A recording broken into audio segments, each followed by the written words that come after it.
Okay. Are we streaming? Yeah, I think so. Oh my god.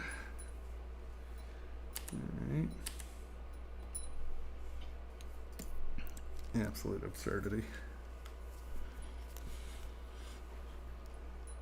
Come on, ZBrush, you can do it.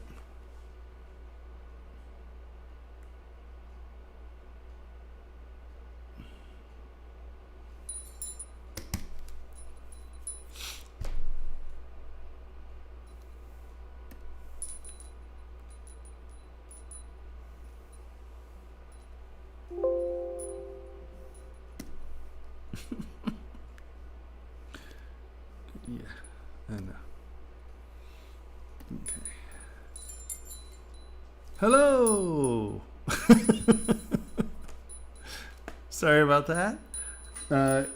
The entire building dumped its internet. I have no idea what happened, but I rebooted it and I realized it wasn't that. I didn't have internet on my phone, but then it kind of came back. So we're back. I have no guarantees that we won't fail out again. Yeah. All right. Let us go find the other models that are being downloaded. Dropbox. All right. Reload the page. Reload the page. There's more. Reload the page. I did reload the page. I completely rebooted. I know. I just uploaded another one just 2 seconds ago. Oh. All right. Wait, Oh, did we? it's Is this still a not there. different?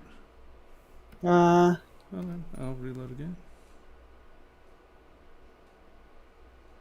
no. Maybe it's still uploading on my end. It looks like you're missing one. There it is. Okay, it came in that time. There it is. Okay. Didn't we just do anti-venom? Isn't that the one we just did? No, we did Venom. No, I think we did anti-venom earlier. No. Did I? No, that David one is the one that was a ZPR, and I turned it into a ZPR. Oh, okay. Well, I knew I heard of it.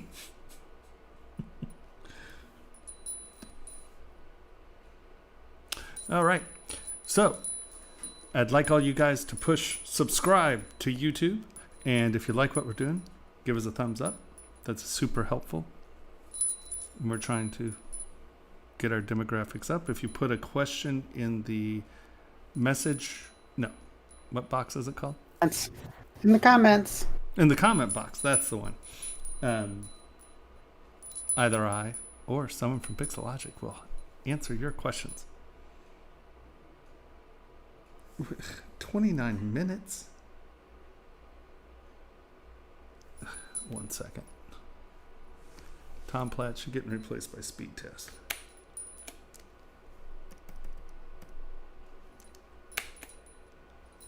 Doing a speed test while downloading 1.2 gigs. Oh, I guess 1.2 Goodness. gigs. All right, so I shouldn't do a speed test? Is that what you're telling me? All I'm saying is, it's saying... It takes up additional bandwidth. Well, we usually have like 200 download. That doesn't make any sense, is my point. Our internet... It's slow, I get you. Our internet just got slow. All right, well, I guess we'll get the tap dance until this takes its time to download. I mean, this thing should have...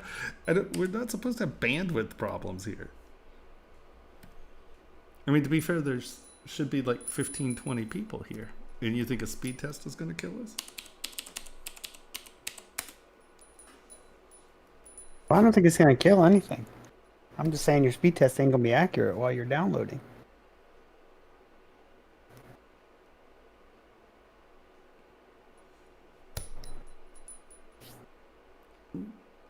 So is your speed test ever accurate since I'm in a place where tons of people are downloading and watching videos all the time? Mm-hmm. Look, speed, it's not even... Look, Yes, hours. it's accurate to your computer.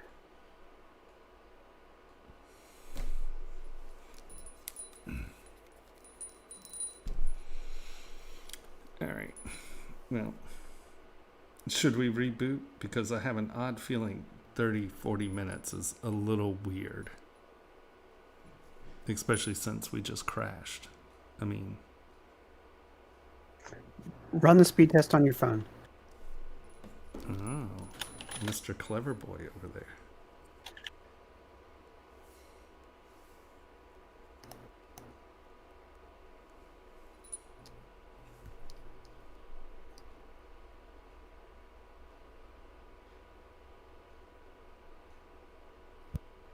Yeah, it's only at like 33, 35. Wow. We took a hit. Rebooting's not going to help. Wow, that's crazy. So just try and download one, and we can at least move on to the next one while it downloads the rest. Yeah, because it's saying like an hour. That's not going to cut it. Okay, so that's not the answer. Cancel.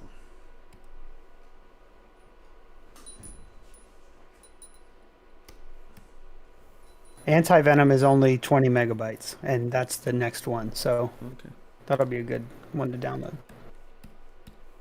It only takes 6 weeks. Oh.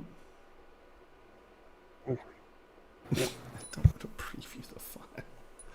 Just let me download it. Download.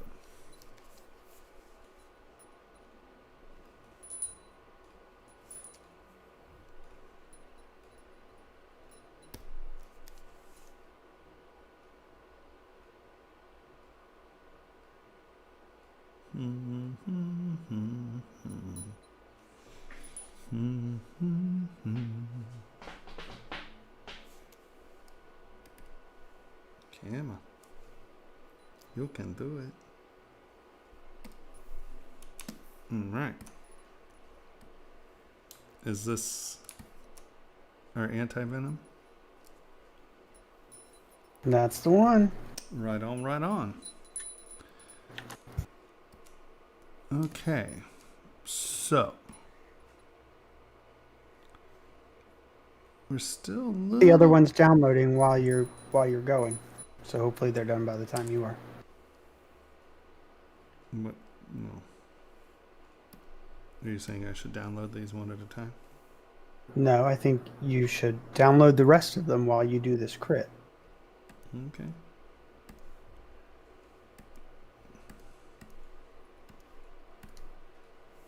Download.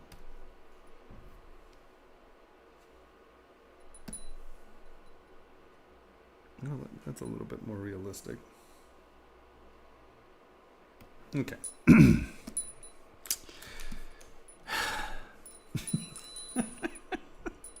This is always the watch Tomas struggle with the internet stream. Are we streaming? Are we okay or are we lagged? Yeah. Oh. No, you're good. It's so funny. I hate it when my Twitch freezes. Because then I assume that all Twitch is frozen.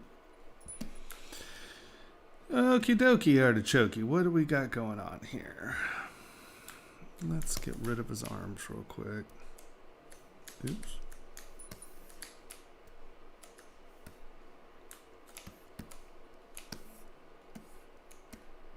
I still think you're a little square here in the torso. This silhouette here, I think is a little too boxy. But you definitely got on with it from last week. Are these supposed to be veins? Is David here?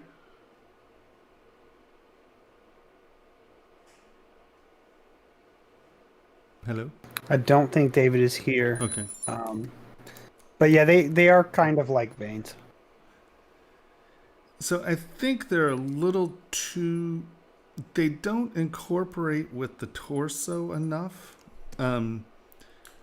Like, I think I would probably come through and maybe use clay fill.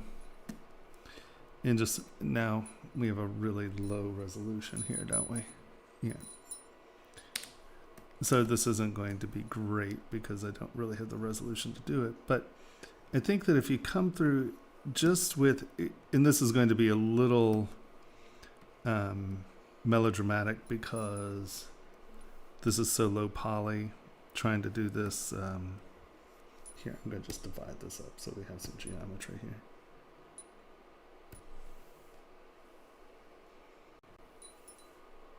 No, that's not what I wanted. Lower res. I have tragically gotten to the habit of hitting that divide button a lot recently.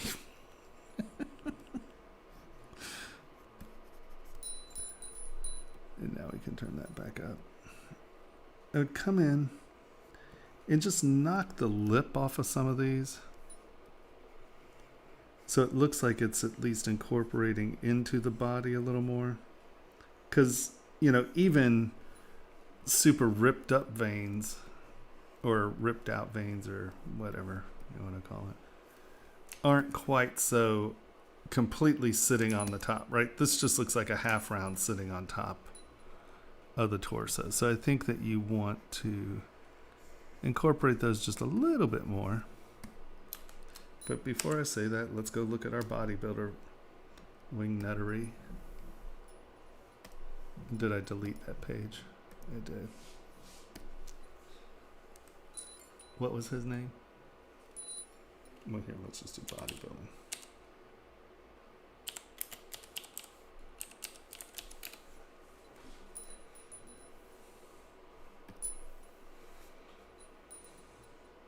And I understand that this, here, let's look at this.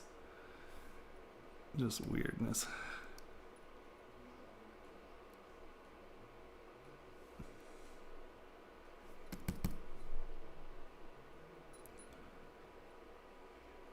Well, you're getting pretty, yeah.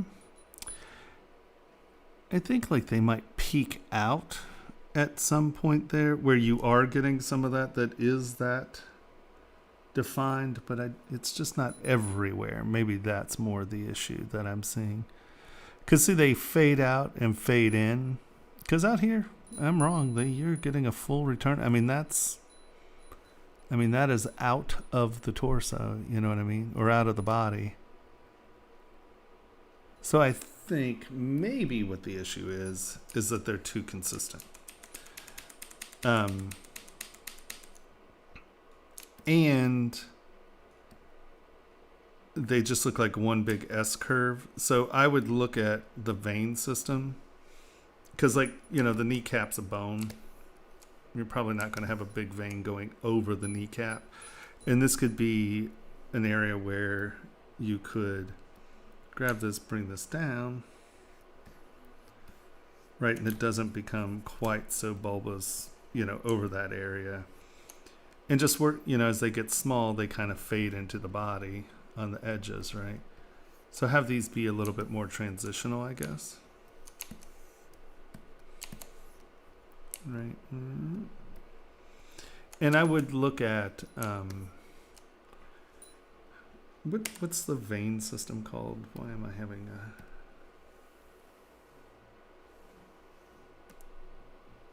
a brain fart on this one?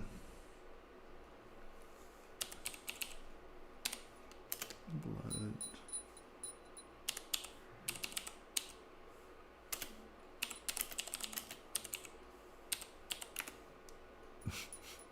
Jesus Christ.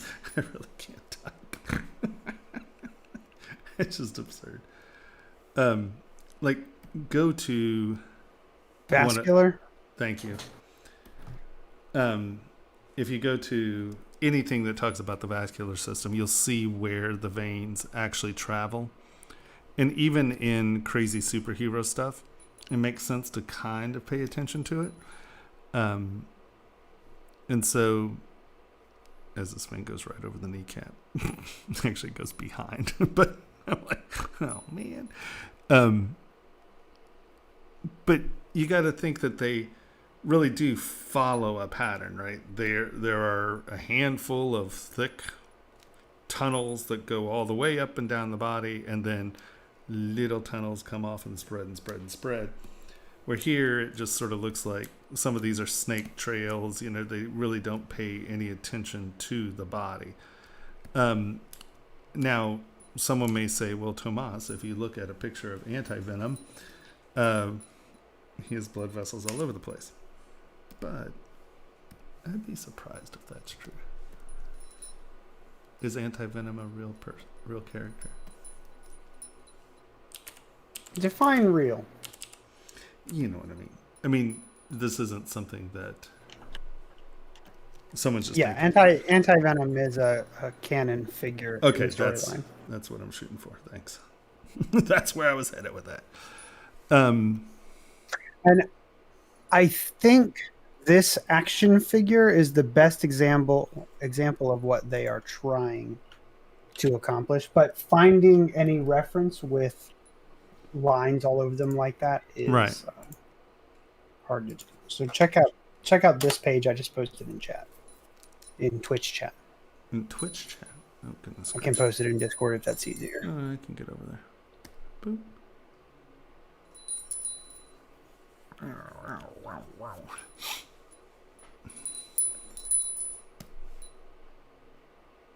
That's Carnage Venom. That's not even the same Venom. Might be. Never mind. Scratch that.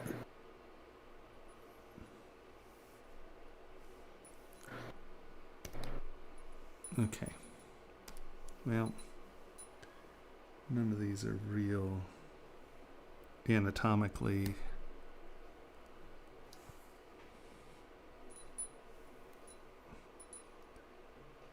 Looks more like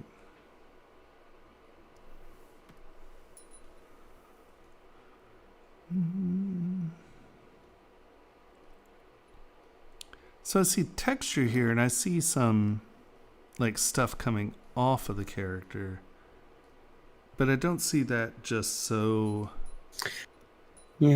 drastically random. Here, let's look at this guy.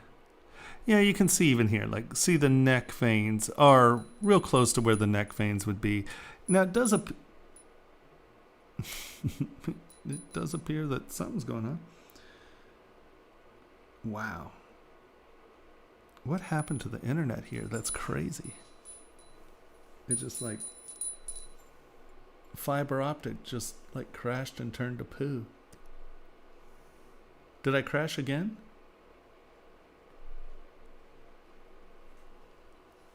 Hello?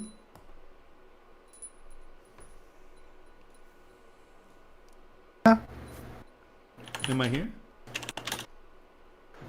Hello? Hello? Can you hear me? Can you hear me? Can you hear me? Can you hear me?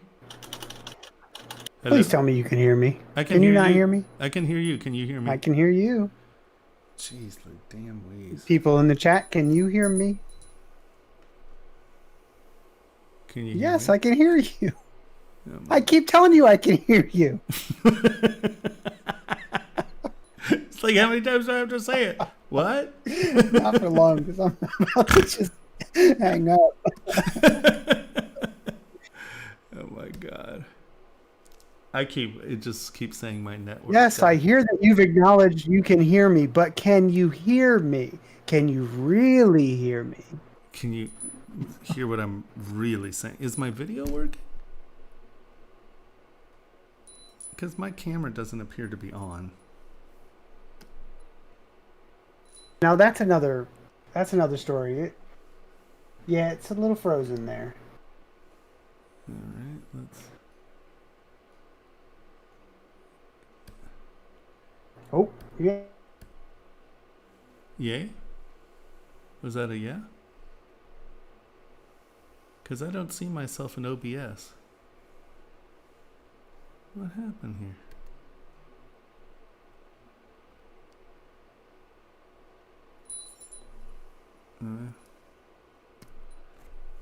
Maybe. Wow. Just tragic. All right. Is that now up there? No.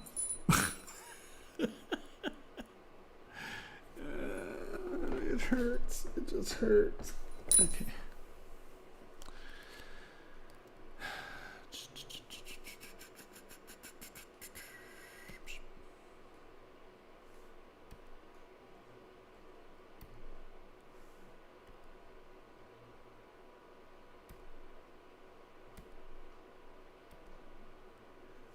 What?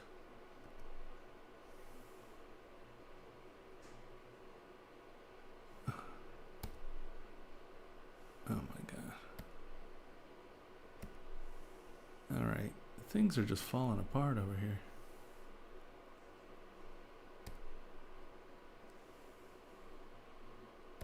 Can you hear me? I know you can't see me. Or can you see me?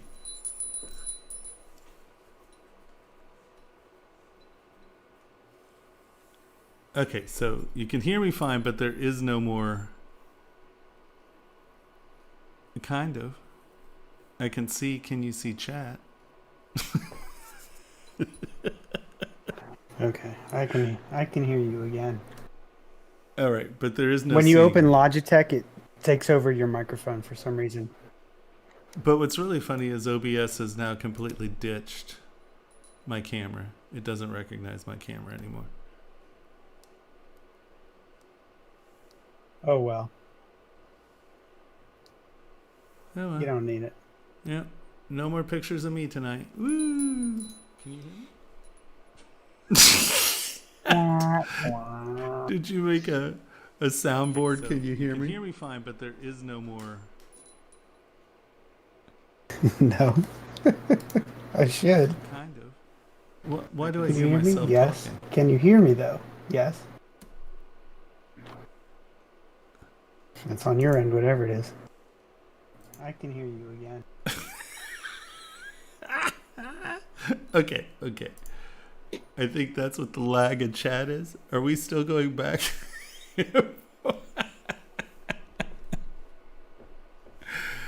Oh my god. Okay. Whatever. I assume people can see. I assume people can hear. We're going to go with that for a minute. Can see. Yep. All right. Yep. Have to. They'll tell us otherwise. All right. So unless you want this not to look like veins, but let's say the squirrely doodly dinkly things coming off. But if these are supposed to look like veins, I would try to stick a little bit closer to where they are anatomically. Because right now it just looks like a pattern on the outfit as opposed to veins. Hands are getting there, look good. Like I said, your torso is just a little boxy. Your feet are okay. Just remember to put the arch in. There is this little area in here that is a... Okay. You're not going to move when I ask you to move. Okay. Remember that the foot isn't flat. I guess we need to relaunch SwordSoft. Enable control bar. Right, hide that, turn that off, turn that off, turn that on. So remember that this is sort of straight here, but it doesn't come down and then the foot comes out like that. There's the arch. And the foot sort of dips. That's that, then your toesies. So don't forget this. Very important. Very important. All right.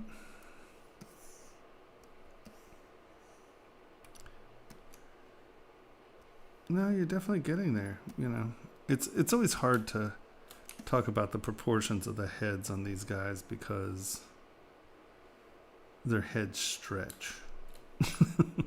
But you did correct the jaw here, and that's nice because before it was wonky, and now at least it is, you know, it feels like it's attached. So that's good. Good fix on that. Yeah, I think that if you spend a little bit more time working on the veins, it's going to help you some. Because here again... So, It's not anti-venom. I'm pretty sure it's carnage venom, which has those lines all over the character. They're extremely pronounced everywhere. They don't look vascular at all. Don't Google it because your internet will crash again. But just FYI, Okay, so it's a different venom. I think they're intentional. Okay. Well, if they're intentional, ignore every word I just said. I know nothing. Yeah. Well, then if that's what they are, here, they look like patterns going everywhere. So, boom, done. So, get the feet in the right shape. I think that you may want to actually... I'm just trying to think of what can... Because the patterns just take over the anatomy. They take over everything. But, I mean, that may be what it looks like. I just can't tell.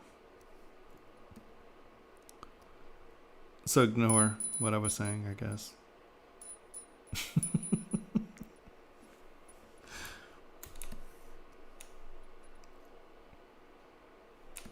Did I move your feet like that? I probably did. Poor little hop-clawed little groover.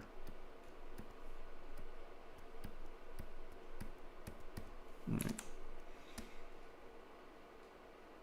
Yeah, no. I mean, you fixed quite a few of those things we talked about last week.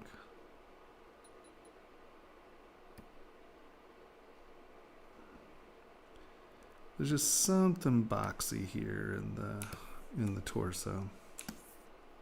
This just seems like a square to me.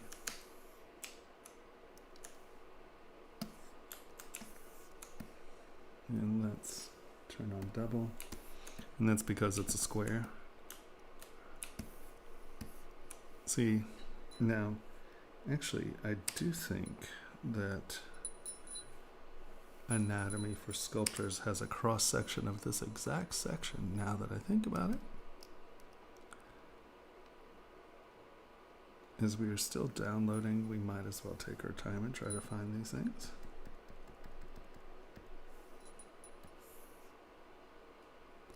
Okay. Cross section, where are you? Yeah, here you go. So you can see right here. See that shape there? And I know that that's a female. Where's the male? There you go. So see how you have this kind of going out. This is the front. You have the abdominal muscles. These are coming back and in. Where you're sitting just very square. So I think that you can come back in and sort of reevaluate this core area. And trying to...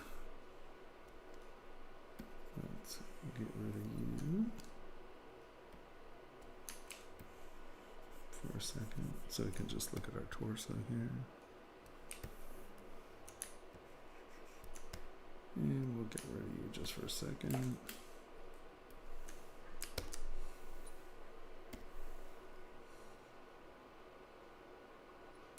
And then we will just select you.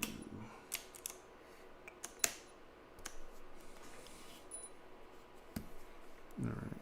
Now. No, I did not want that. Oh, I guess that's the whole base of that, isn't it? Nope, that was just a bad masking job on my part.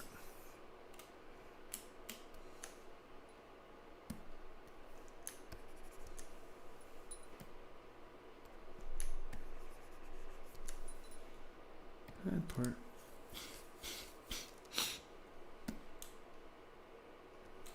And we want this.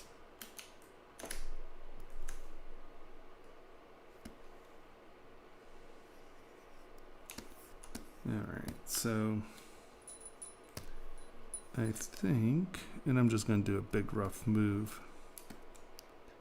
Right, your abdominal muscles are proud. And then these come back and around a little bit more. They're actually over here a bit more. And then these come back to that. So by knocking this back, so your abdominal muscles, do you have layers? You do. Let's move this sucker out for a second. Uh-oh. Ooh, don't do it. Don't you be crashing on me. All right. So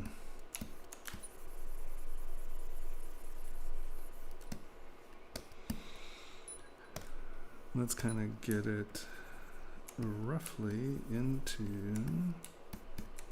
a cylinder shape here.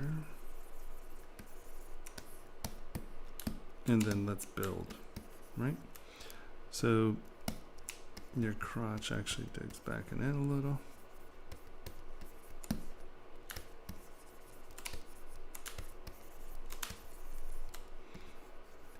Your lower abs, and then you kind of have your abdominal muscles.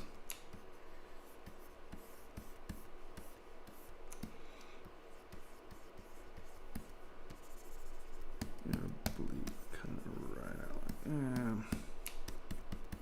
This comes back and it's high here and here.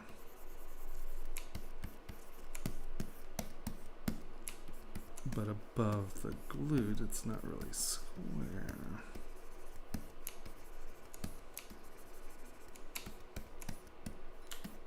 Right, so kind of get the shape that you're shooting for before you start getting in there. And I think that these, let's look at this. There's a good picture in here. Come on, where are you?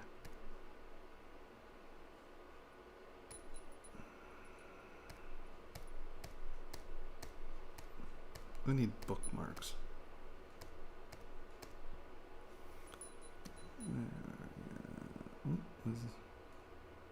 Yeah, here. So see, it's not just a square. This is protruding, it comes back out, and then these are here. And then, you see, this is all pretty low because this is that muscles. It's one big crossing over muscle from here. So you're not getting that box shape, right? This is all one panel, basically.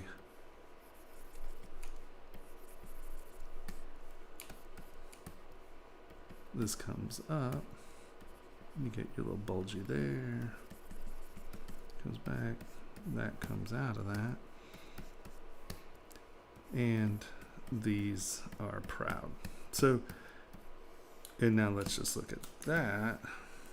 Now watch it just be a perfect square. I'll laugh. But you see how it's not just a square, right? You kind of have this shaping like that, and then it sort of comes back into a V into the back.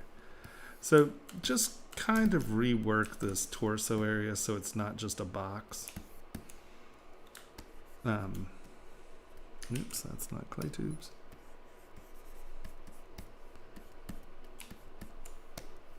Right, that kind of does that. And you sort of get that. These are sort of proud there. Kind of goes away.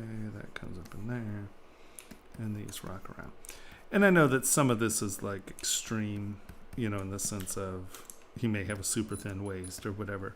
But just make sure that it's not just boxing. Make sure that he has a waist and it's sort of where it should be. And take a look, get some anatomy and see what those muscles are actually doing. And that'll help you get to a place where he's not just a big square in the torso, but has sort of that round shape. Does that make any sense? How much longer do we have? Uh-oh. Really? It's gonna be like this. Wah. No, my Google window won't even open.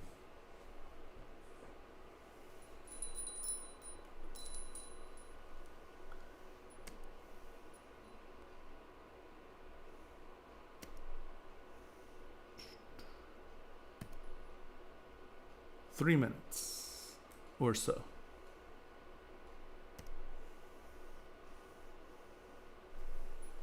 Do you guys believe it's possible to get a job as a ZBrush character modeler if you're not a pro?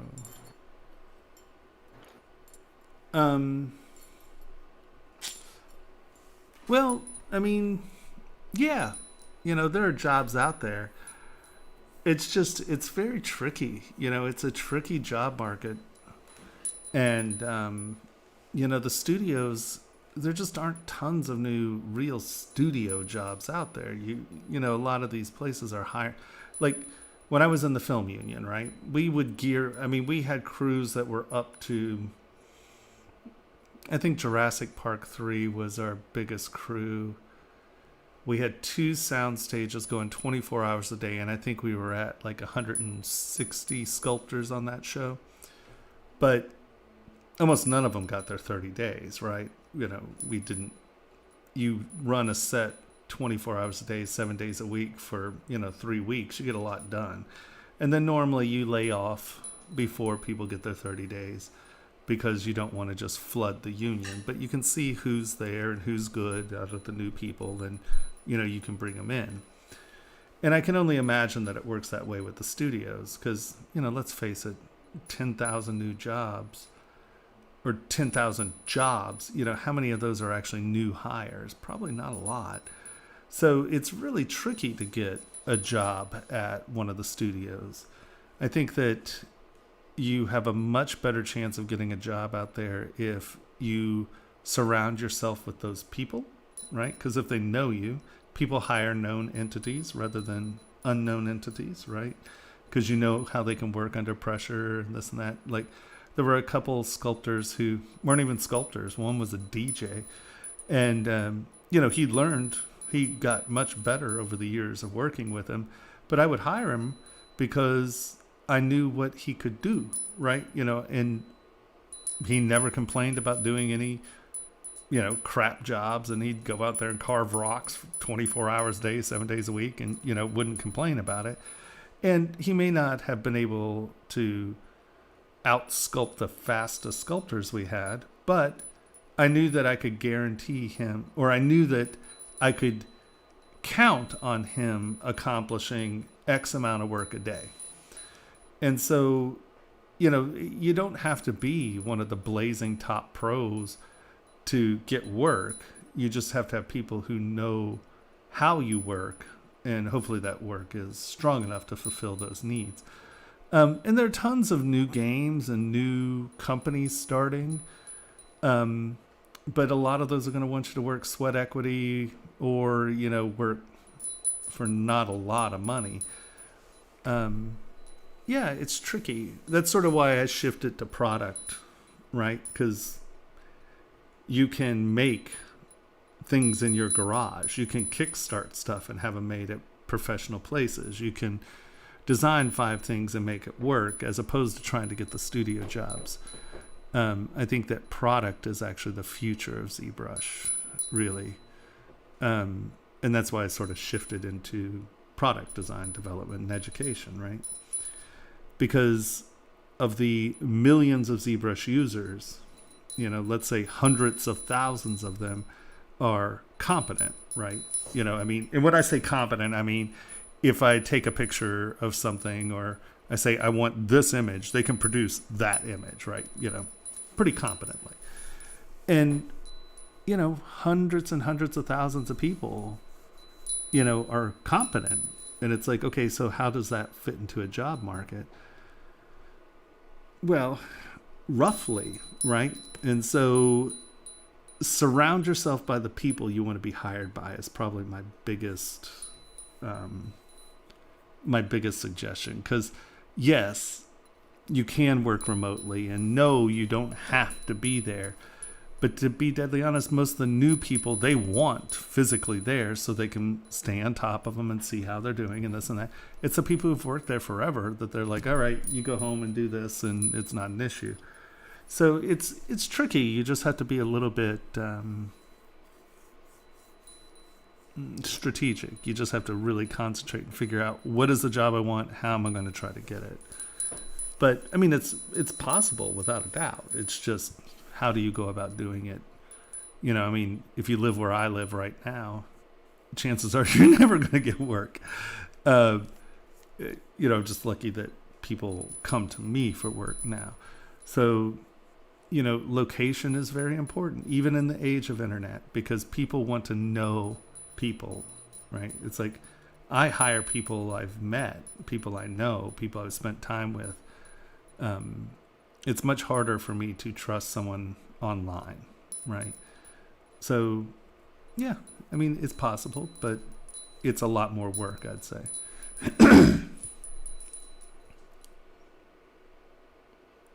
Yeah. Yeah, it's my earring. Sorry, this one's really chimey. Fine. I can take it out so it doesn't chime anymore. Hold on. I think. Let me. Oh, it's all wrapped up with my headphone.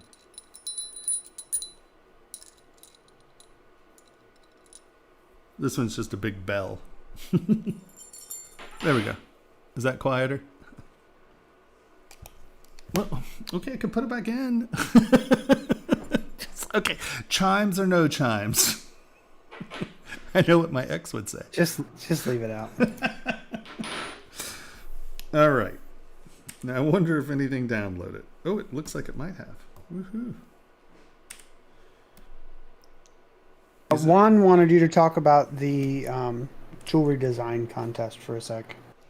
Oh, so we are doing our first design competition at ZBrush Jewelry Workshops. And it's for Mother's Day. Is there a theme? Did we decide? Mother's Day. Mother's Day is the theme. Mother's Day is the theme. I know we were talking about maybe there being a theme other than Mother's Day, but Mother's Day is the theme. And so if you are a member of ZBrush Jewelry Workshops, we have judges such as Paul Galbury, and we have, is it Greg from Rio? Who's? Yeah, Greg Brigard. Yep, from Rio. And we have Joe Mena. Joe Mena is one of the judges. And so the cool thing is it is a jewelry design competition, but that, I mean, anybody can make a piece of jewelry. And we're actually talking about having a few sessions before where it's like a critique session, so we can tune whatever your ideas are into something that is producible, you know, so don't worry if you're stressed about it being producible. But what's cool is we have a for first place, so the top 3 places will get the piece produced by Rio Grande. And is it 40 grams? 4 grams. 125 grams. Oh, 4 ounces. Sterling silver. Yeah. 4 ounces. So 4 ounces of silver. No gemstones at this point. And, I mean, you can design gemstones, but I assume you'll get to pay for those. But we'll pay for everything else in silver for the 4 ounces. And Rio Grande. And first place also gets a Space Mouse wireless. I was heading there. Okay. So all 3 placed positions will get their pieces produced at Rio Grande. And then first place will get a Space Mouse wireless. And is second place getting... PDF copy of Anatomy for Sculptors. That one. And sign up for YouTube and check a thumbs up. That's a different thing. Oh, sorry. but yes, do that anyway. I'm trying to get in the habit of that one. Yeah.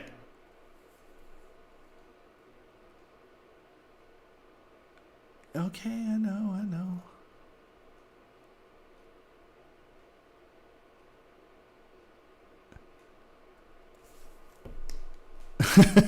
Lisa needs braces. There it is. Yeah, Lisa needs a diamond grill. No, it's 4 ounces, not 120. I know. Everybody, just say what I post, not what I say, right? Or trust what we post, not what I say. Is that what? Yeah, just read the rules page. Yeah, read the rules. That'll solve the issue. If you're a member, have at it. If you're not a member yet, we do have a coupon for $100 off the platform. Oh, that's true. And so if you're not a member yet, you get $100 off, and you can partake in the contest. And that's something we're going to start doing fairly regularly. Yeah. We'll see how it plays out as far as everything, but we'll do it. We'll set up a regular schedule at some point. So that's a regular part of our community, I guess. All right. So let me try to see if these are downloaded.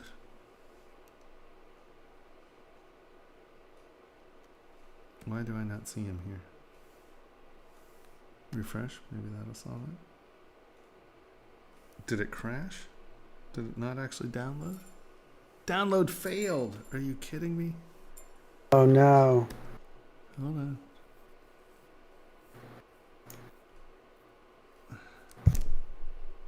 Oh my God. What is going on?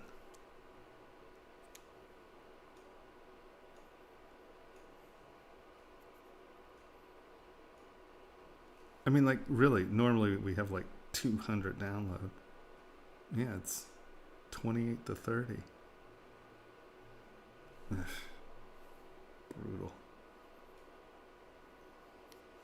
That's just brutal. I don't know what happened. Yep. All right. So do we want to discuss anything else while we're waiting for my miserable internet to download? Nothing? If anyone has any questions or anything like that,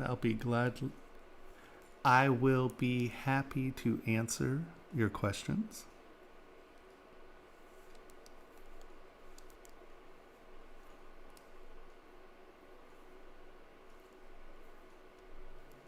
Anyone?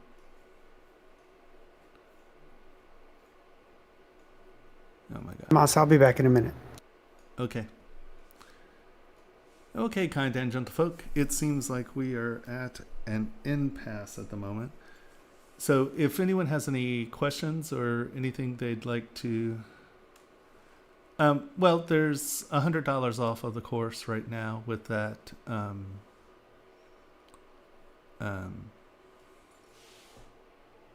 with the coupon for the contest. That's not... it's just... So, yes, that's, I guess, the spring sale. 10% off. I broke your dreams. Why did I break your dreams? Can't be that bad, can it? Was it because my camera's broken? You can't see me anymore?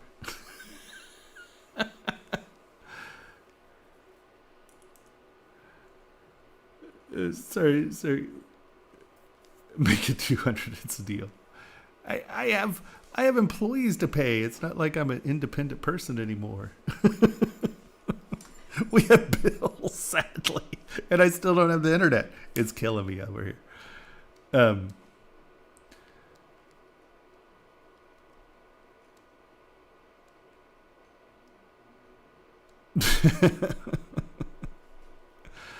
Well, no, I mean, you can't. Look, you can find jobs. I'm not trying to say you can't. I'm just saying that it's, especially if you want a job in one of the like major companies, that's hard. There are a lot of people who want those jobs, and you better have a beautiful portfolio, and you better have, you better be tight, to try to get those jobs.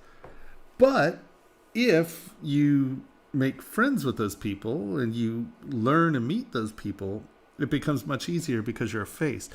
I will say that is one of the great things about the ZBrush Summit, is that you meet all those people. And like, it's much easier to talk to each individual group and each individual studio, because then they can really tell you what they're missing, and they can give you an idea of what you need to do to tune your portfolio and everything thereof to the to that group that you're looking for.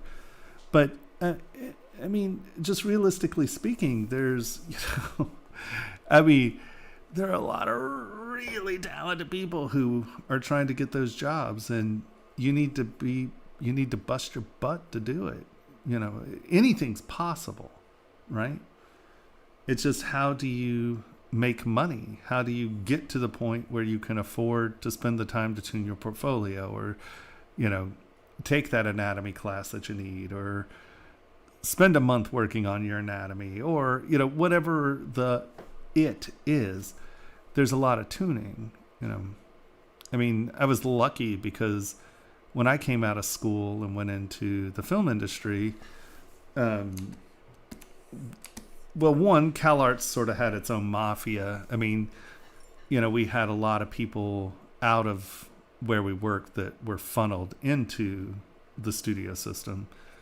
And we had, Tim Burton and people like that, who were Paul Rubens, and, people who were very active about trying to get CalArtians into the industry. So we had a stepping point into the industry. And we were also doing physical sculpture. We weren't doing anything computer at the time. So, there are far less physical sculptors in the world than there are digital sculptors, right? Or people trying to accomplish digital objects. And so in that case, we had a big boost up, because there weren't a lot of people who could, physically sculpt Lincoln's head, or, and so we came into a different environment than it is now, because now, you don't really have to go through sculpting education to be able to make computer models anymore, right? And so there's a lot of education that people miss, I think. And so getting that well-rounded sculptor, modeler, designer is harder, because, well, one, there are only a handful of schools that really do it well, and a lot of those are really expensive. I mean, Gnomon's not cheap, CalArts is not cheap, Design Center is not cheap, and those are the places that have, like, a lot of studios and stuff will go to the places that they know what the students were taught, right? So if you go to Gnomon, one, you're taught the things that you need to be taught to go into the industry, but also the industry goes to Gnomon to look for students, because they know that they're being taught what needs to be taught, if that makes any sense. So what you wind up having is a first sort of right of refusal to these big education places. And now, but you go to ZBrush Summit, you meet someone, you shake hands with them, you all really like each other, and then they can give you a helping hand. And then as soon as you get to be what they want, it's much easier to get that job from that person, not just here, I'm sending this into someplace I know nobody. It's just a cold call, and it's much harder that way. There are a lot of related who get laid off from huge companies. Well, yeah, and see, that's sort of the thing. It was,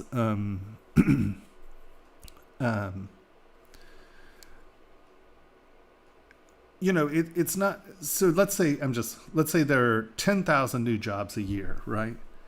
Well, there are a lot of people who were laid off from the last project, or, that project ends. It's not even laid off. I mean, I looked for a job probably twice, maximum 3 times a year in the film industry, because, if we got, luckily the films we were working on were, sort of the blockbuster film. So if you got onto a good film, you were there, I mean, between 6 and 11 months. I mean, I think Waterworld was almost 14 months, if I'm not mistaken. It was long. And some of the films that are longer or bigger, you'd hold on. But everybody doesn't work the entirety of that film, right? So, you might get hired on during a bump and you might only work 2 months. So now you have to go and look for a job. So we had people who had jobs all year round. And then you had the group of people who had jobs half the year because they'd only get hired on in the second round of hiring. And then you had people who didn't get hired much at all and were constantly shuffling for work. Now, we only had, I think at our peak, we only had like 65, 70 sculptors who were on the rolls, right? And there were a lot of people who didn't work, and that was only 65, 70 people. Now, think about how many people, this isn't unionized, so you all don't have a union. And think about how many people have worked at places and have been able to tune themselves. Well, they're going to get those jobs first, unless you know those people, right? So all I can say is just get excellent and try to meet as many people as you can. I really think the ZBrush Summit is one of the great, and I'm not just saying that because I'm streaming for Pixologic right now. I'd be saying that on my stream as well. It's one of the best places to meet the people who are doing what you want to do, no matter what you want to do. They're there. It's really a great social place to really touch hands, meet eyes, shake, have a drink with, and start to develop relationships with these people who you want to know. And those personal contacts, those personal moments are the things that really help get people jobs, because, well, I know I'm more inclined to take a risk on someone that I know than someone that I have no clue about at all. Yeah, I'm waiting for something to download, Henry. I'd love to get on track, but it still says we have 10 minutes to download. Is there something else?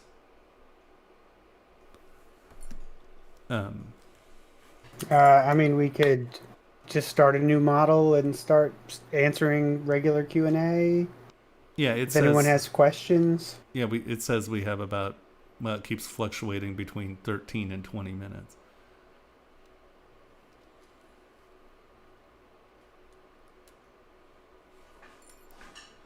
Well, Kettrick, once again, it comes down to what job you want. You know what I mean? And because it's hard to say, because there's film jobs, there's gaming jobs, there's like AA, AAA, single A level of gaming companies. And, I'm sure that those places have job markets. Honestly, I would say sculpt some really cool figures and try to kickstart them and get a physical object that you can sell so you can float until you find that job you want. Because I guarantee you, 99.9% of you that are out there right now can design an object, right? You can design a cute character. You can design, a cup holder.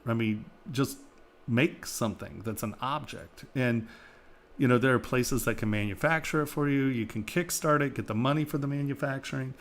I just think that ZBrush has this really great opportunity for manufacturing that no one thinks of as a middle ground to the point where you can tune yourself for these other jobs. What I would say about finding any job, figure out what job you want and surround yourself with those people. So that doesn't mean, if you're in Brazil and you want a job in, Oakland or in Portland or something like that, find out what chat rooms these people are on, find out where they're live streaming, ask them questions, get involved where someone from there is, write an email, send a letter, say, hey, I want to work at your studio. What do I need to know to work at your studio? And then practice. Practice.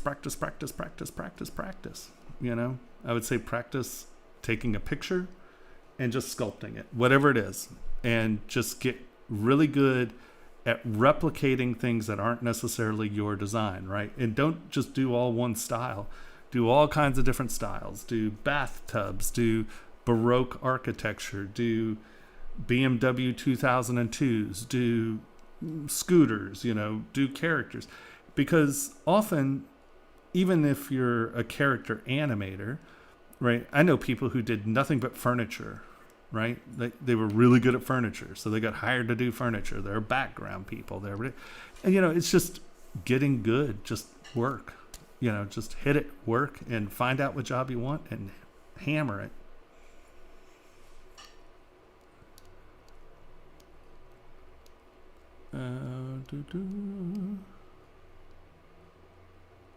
Any tips for beginners learning ZBrush? Use it. You work, right? I would say for anyone who wants to get better, right? Don't sculpt out of your mind, or don't sculpt from what you think, right? Pick physical objects and try to replicate them, because that is the easiest way for, even without someone else around, that is the easiest way for you to judge your work, right? So if you design, or if you do a scooter, well, if one wheel is a lot bigger than another wheel, if you're trying to copy something, then you can say, I failed, because those two wheels are the same size, right? Or not, or whatever. There are concrete, hard truths, right? It either looks like it or it doesn't. And so for a beginner, I think that is absolutely the best way to start, is just pick random things. And like I said, get a broad spectrum of stuff. An apple, a duck, a realistic duck, a cartoon duck, and as you do all these different styles of things, you'll realize you're good at some things and better at others, and now you can start tuning that. But don't just focus on the things you're good at. Focus on things you're not good at, because then you'll get better at that. And if you're better at the things you're not good at, the things you're good at, you're going to be better instantaneously, just because your skills have developed more. So don't get yourself into a rut. Try to be a skilled artist, and a lot of that's just work. It really is. It's just man hours.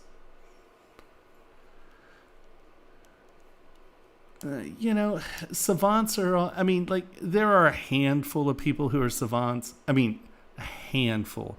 But most of the people who are savants aren't savants. They're just kids who drew. Think about it. The kid who draws every day, all day, every day, ignores his math work, ignores her science work, whatever, and all they're doing is they're sitting there drawing. By the time they're, 12, you can draw. It's not that you're a savant, it's that you put the man hours in. And what's the outliers thing? Is it 20,000 hours or 10,000 hours or something like that? It really is. If you put in 20,000 hours into anything, unless you really can't do it. If you're tone deaf and you have, chances are you're not going to be a concert cellist, So I'm sure, of course, there are those people who even overachieve that, and they can accomplish that. But, it really just comes down to man hours and working, and it's a force of will. And, if after 5 years you can't sculpt an apple, maybe you should be sculpting tables, or, it's like, got to rearrange the attitude about what's going on.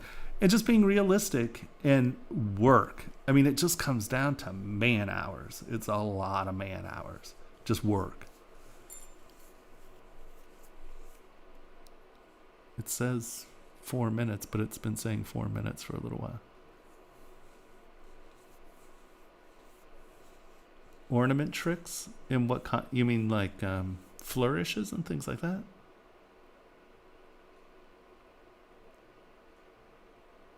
Right? See? You used to work every day and got in trouble for drawing. I hope you're a good drawer by now.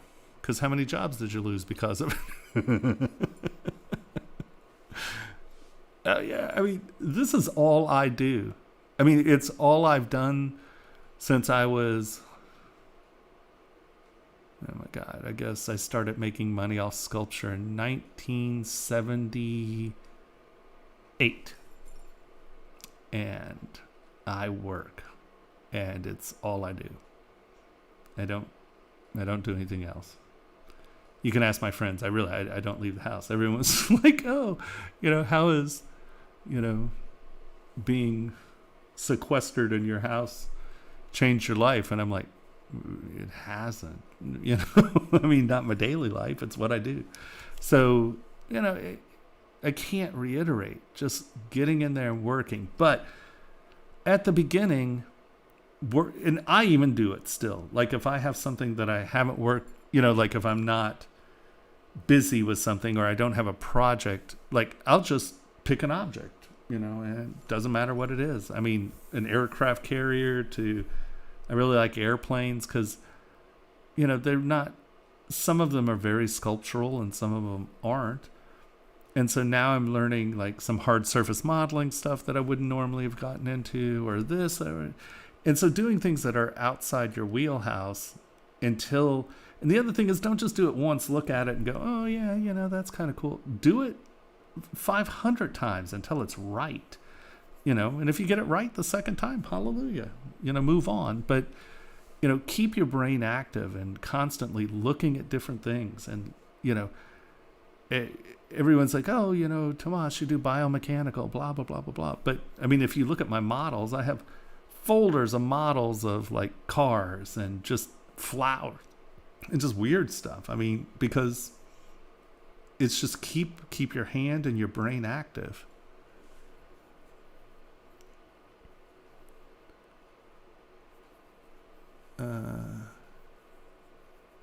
Yeah, no, it's the exact same. So all of these things, sculpting and drawing, really, it's a very similar thing in the sense of it's learning to see. Because you can train your hand pretty quickly to do what you want it to do. But learning to see what is actually happening is a much trickier thing. And so I think that's one of the big dealy-doos is learning to see. There was a book called Drawing with the Left Side of Your Brain, I think, and that made you, like, it was like a series of exercises. I'm pretty sure that was the one. It was a lot of exercises, like, if I remember correctly, it's like find a chair that's like an open frame chair, right? Where it's like sticks, you know what I mean? It's posts that have a little post going in between it and all that. And then don't look at the structure, but try to draw the airspace, right? So you're trying to define the airspace and not define the object. And, that's a really important lesson to learn, because you have to realize that your form, your negative space, all of those things are telling a story. And, yeah, actually, where's that? I think they even go into it here about negative space. Yeah, like, so, what's a more interesting feminine image? Well, in a photo, that's fine, but look at the negative space. It looks like a buff guy, and that's why they chose that image. Where here you have the silhouettes and stuff. And it's like learning contrapposto, learning, this is a very staid, symmetrical object. This is an object that's in motion that has very good balance. And, finding just some reference books that, you could see, oh, there's motion, there's curves, there's flow, there's directionality, there's so many things that you need to take into consideration, that if you're just copying objects, it's a really easy segue into learning these things without going to art school where you're getting all of the terms. But by copying good art or objects that are compelling, you have a much easier chance of succeeding, because, if you're being honest with yourself and being very critical with yourself, you're going to get better at what you do much quicker.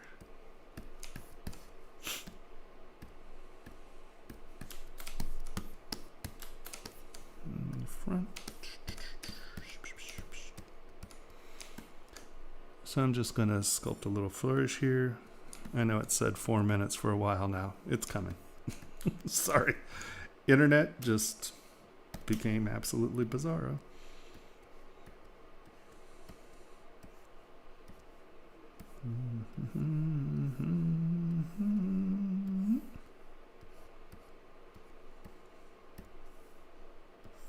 Oops. So whenever I do pretty much anything, I start with a very simple modular quad base. Very low res. I usually don't want my base meshes to be more than 700 polygons because of the mathematics behind the dividing. So I usually come in and I just start making whatever shape it is. And here again, if you don't feel like you have a good flow, you know, find an image you like and copy it, right? You know, just try to get the forms and shapes interesting and flow well, and, you know, but I can't, you know, copying really is just an incredibly powerful way of learning.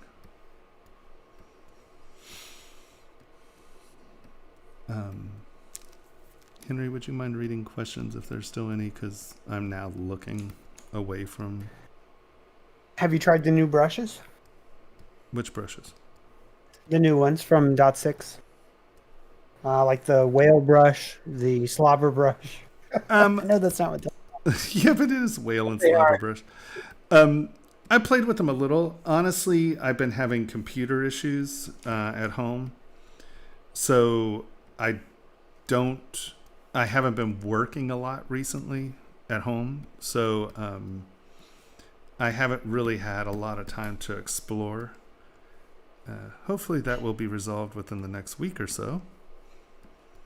And I can actually get back to digging around in some of the newer features, because normally we have the time in the beta test to explore the stuff. And yeah, no, these are new, exciting, and cool. I've played with some of the curves.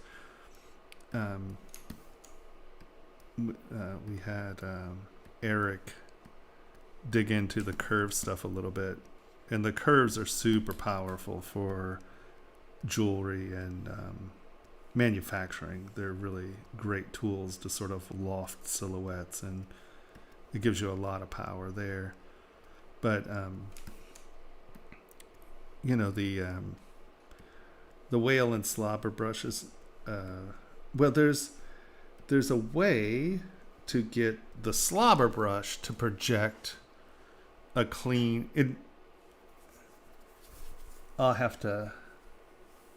I took notes on it. I have to revisit it. But like, let's say you have a grid. So it's not just that slobber alpha, but like, let's say it's a grid or a logo or something like that. And you can swipe it, and that'll go onto the surface. And that's really powerful for us as well. You know, there's just lots of stuff out there for sure. And this last update is great. But sadly, I just haven't had the time. My computer died, and then we've been working on what machine to replace it with, and that's been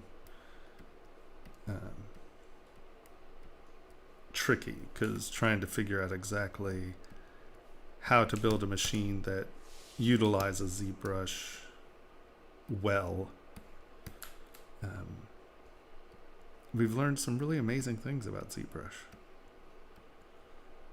Like, decimation doesn't necessarily use a lot of multi-cores, but projection will use every thread it can get.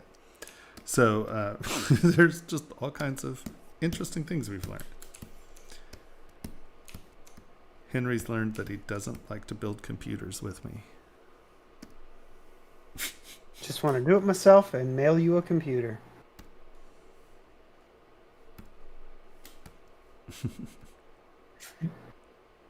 I'll tell you what. Ay, ay, ay. All right. So oh my God. Network failed again. It gets down to like 1 minute and then it fails. What's that about? We should do these one at a time. This is stupid. Okay. Yeah. All right. Sorry, kind and gentle folk. I am a mess. Well, I refuse to accept blame for this. This has nothing to do with me. Yeah, for once, it's out of our hands. It's just the internet. Yeah, this is it. Well, the next one is Alex. All right, let's download Alex. See if this will take less than 6 weeks. File requests. Come on.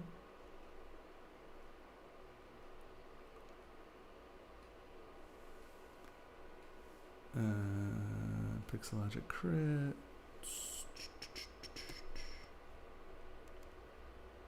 My camera's still not working, is it? Ridiculous. That is correct. I don't even. I broke OBS. I don't know what's happening. Who's next? Alex? Alex, Okay. who I believe is in chat. All right. I'm working on this one. I'm trying here.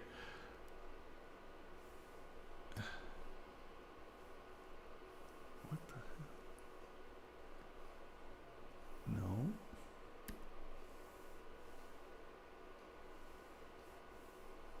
Why am I not? Really, you're not even going to give me the download option? Oh my God. You're killing me.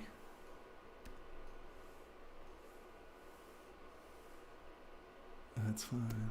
Something went wrong.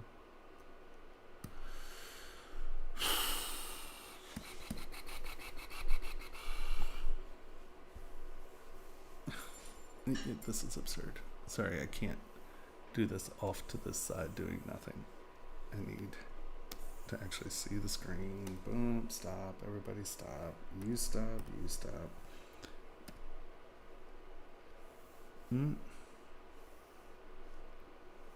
See how it doesn't even give me the option for download? It's like not even loading the page right yet. Yeah. Strange. Now, right. Anything. All right. And I can't normally it'll say you can't preview, but it'll give me the option for a download.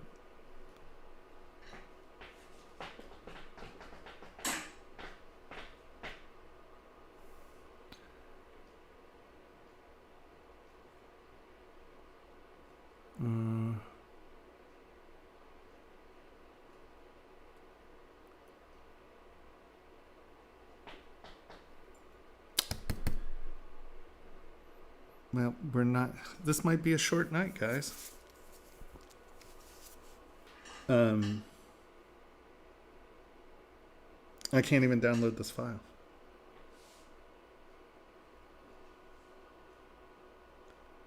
We're working on it, Iron Man. Something real quick.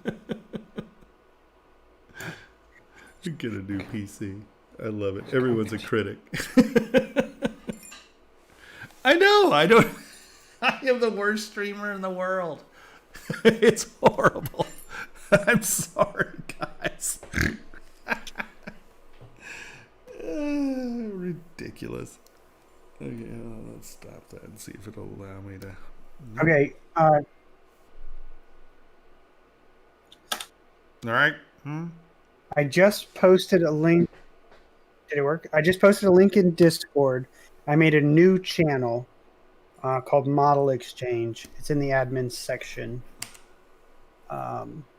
See if that link will take you right to downloading. Discord. I have to go to admin. Is that what you said? Model Exchange. Yeah, scroll. Yep. And now I click on this. Click on this. What happens? Nothing. Nothing. Well, I mean, is it saying I'm downloading? I might have just clicked it 15 times, and we're downloading 15 things now. Hold on, let me. Yep. No, that's exactly what happened. I'm downloading this like 30 times. Hold on.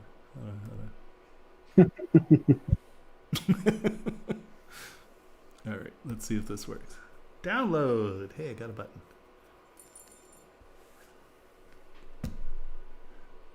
Okay. That's how we'll get you the files tonight. Maybe let's see if it downloads. I mean, we're saying that. Okay. No, we normally have blazing internet here. Okay, I'm going to go to the bathroom while this tries to download. Yeah. I will be back, kind and gentle folk. Oh, man. I'm going to go punch a wall or something. No, I'll be right back.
Who knows? It's a mess. It's a mess. Oh.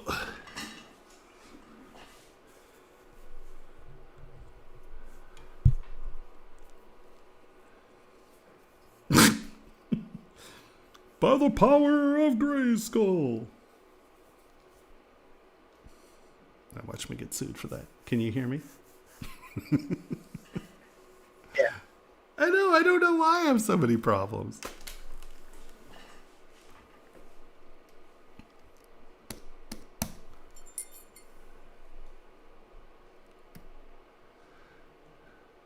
Oh my God, are you kidding me? Okay, hold on. Let's see if this actually worked. See, I don't like that that's still green. What's downloading?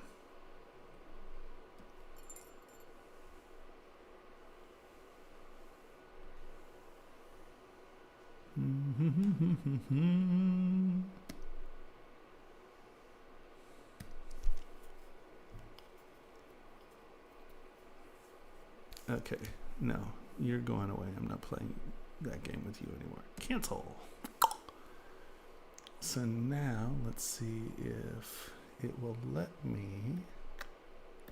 Who's after Alex?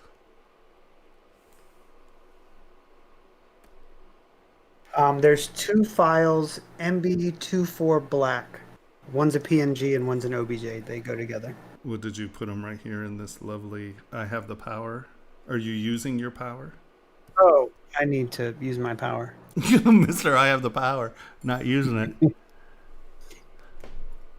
Sorry, I got excited. Oh my God. All right, there is the PNG. That one should be real fast.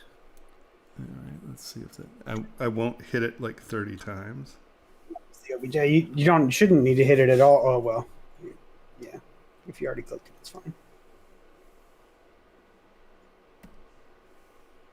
So did that download? Is that what I'm saying? Or what's going on here?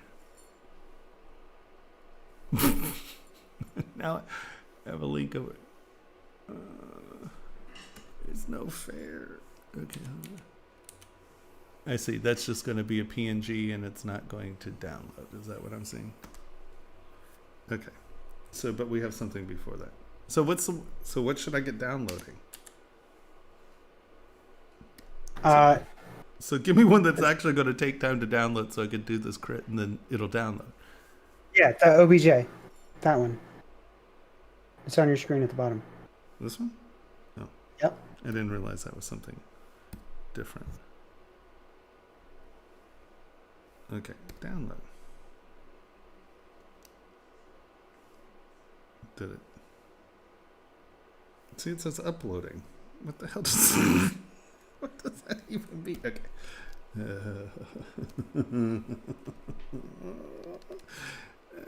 I'm sort of glad you all can't see me right now. I don't know why that's not working either. Somehow that all broke OBS. I don't even understand. Okay, downloads. Oh, look, we only downloaded it twice. That's a bonus. All right, let us turn that off. Let's turn curve stroke. Curve function delete.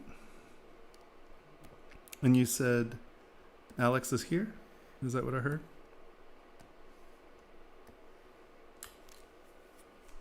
I do believe so.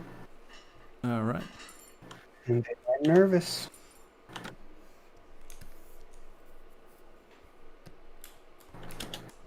Are they in chat or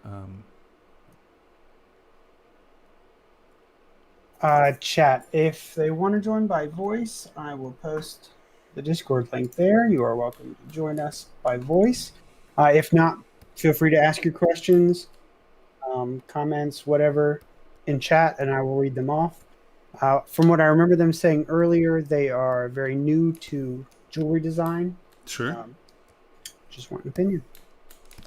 All right. So for someone being very new to jewelry design, you did a really important thing really well.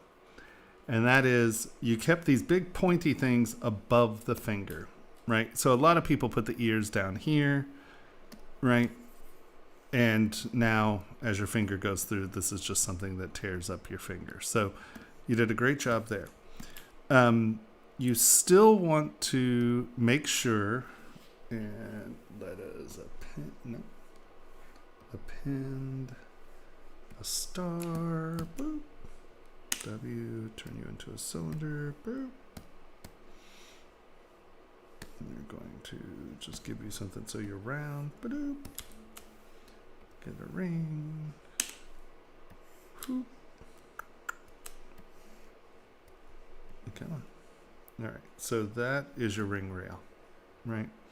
So the thing you need to make sure is once you have a ring size, I tend to flip this so I can see what's inside, right? So once you have a ring size, you want to make sure that at the end of your sculpt, you have nothing breaking into that surface because that will change the size of the ring. It changes, obviously how it wears. And rings are funny. If they're not comfortable, you'll never sell a second ring. So just come in here, grab move, turn symmetry on, and we're just going to move this stuff up and out of the ring.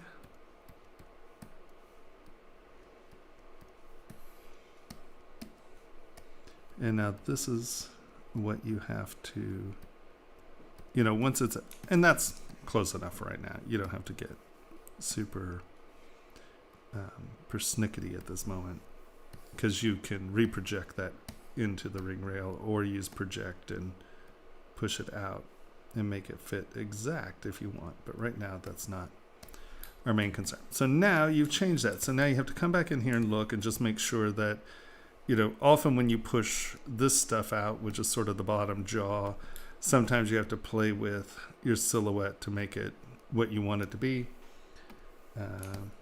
Is this a seal of Solomon? Sort of looks like, it's not ball. Ball is a little more complicated if I remember well.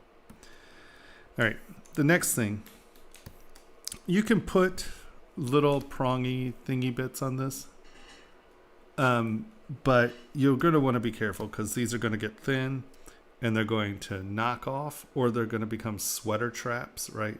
So as you can drag that across your eye and put your eye out with it. So fangs, big pointy ears, lots of that stuff can be really dangerous. So that's just something to wrap your head around. I'd put things that are dangerous on things all the time. So I'm not saying don't do it.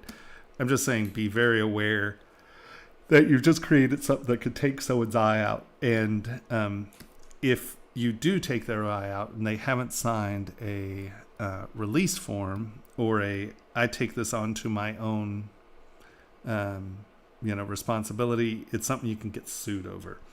So if you're selling to the public, it's something you really want to pay attention to, because I've created a few things that really, really, really hurt people. And now I didn't design them. They insisted that they wanted it that way. And I made them sign a piece of paper saying, if you hurt yourself, it's not my fault. And both times when they hurt themselves, they came back and threatened me with lawsuits and la. And I was like, well, see this piece of paper right here that you signed where I said this was unsafe? So be careful about creating things that are like this. So first thing, you can punch it up, and I'd make it a little thicker, and that's just because of producibility. That becomes super thin. It's hard to make, right? It's hard to get it to cast. It's going to be very fragile. So I would probably beef those up. And what you can do is, and I'm going to beef this up too much or more than what you had planned. So you can get this pretty thick.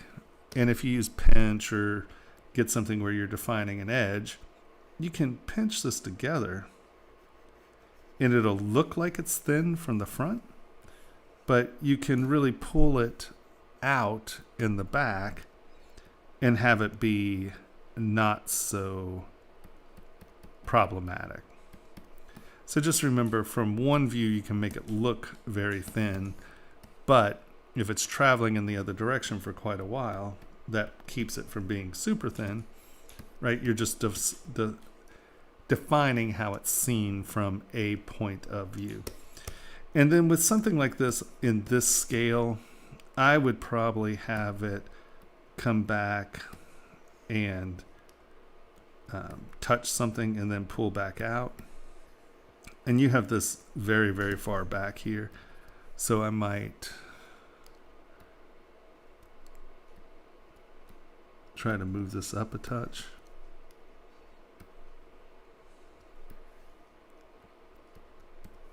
And then have these come back to where they're touching right there. And then that way they're not actually just these big fish hooks coming out of the face that are just going to damage someone. This way, and I mean, you can put airspace behind it here if you really want it to look thin. But that way, we really haven't lost much of the look from the front. But because it's attached, it's just a much safer piece. And the same with the ears. I would just make sure that the ears, and you did a pretty good job here, but I would make sure that the ears are pointing away from the body, right? And just curl them up this way. And then that way, that's not going, when you slide it on, it's not going to pierce the hand, right? So curving things away from the body are very important. But you did a good job about keeping it up and out. Now, all of this stuff, these pieces here, this stuff here, this pull in right here, this pull in right here. I'm assuming that these are not intentional.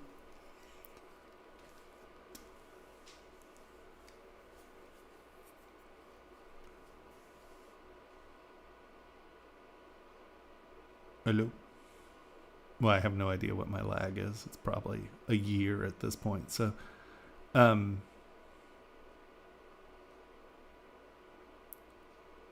don't know. Henry, what's my lag? Do you know? Name you're looking for is Black Flame. Okay. I'm not seeing. I don't know. Wiggle your mouse around. All right. Tell me when you do it. Wiggling now. Or I drew a dot.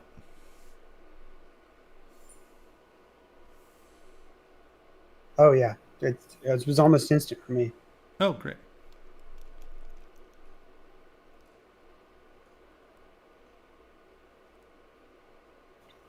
Okay. I guess. Okay. So I'm asking you, these dents and stuff on the underside of here, these are unintentional, correct? You didn't mean for those to be there?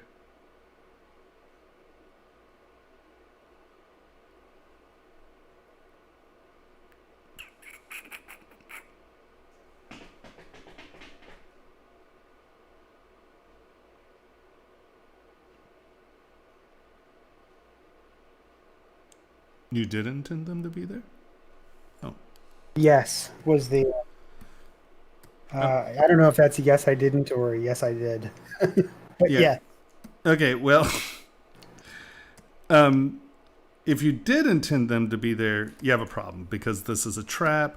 It looks like this stuff is back face masking failure. But if you did intend them to be there, you don't want to create things like this. Because that's just going to trap in your mold, and that's not going to work. That's going to be tricky to work because it's that overhang. So a good way of looking at this is here. Let's do this. Let's turn this 90 degrees as such. And then I'm going to come over here, and I am going to do a live draft angle. Uh-oh.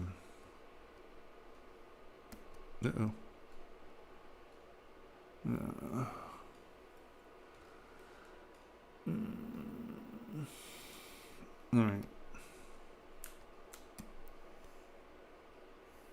Why is that?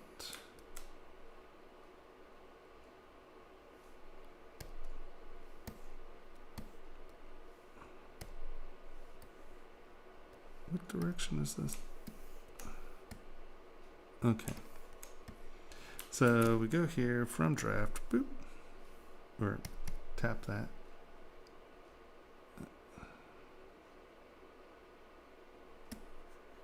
All right. So why am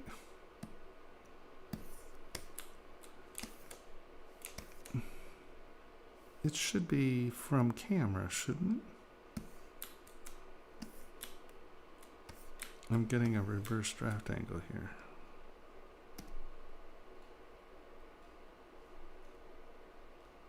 Yeah, strange. You could always just gizmo the ring 180. Yeah. Oh, there's a set direction button.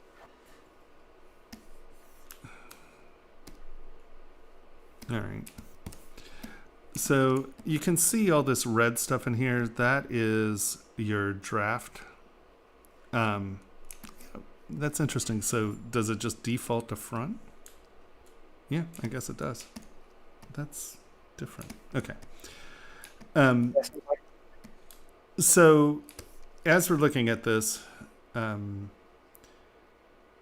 green is good, red is bad. Not over here, because this is a completely different side. Actually, on this side, green would be bad, which is kind of funny.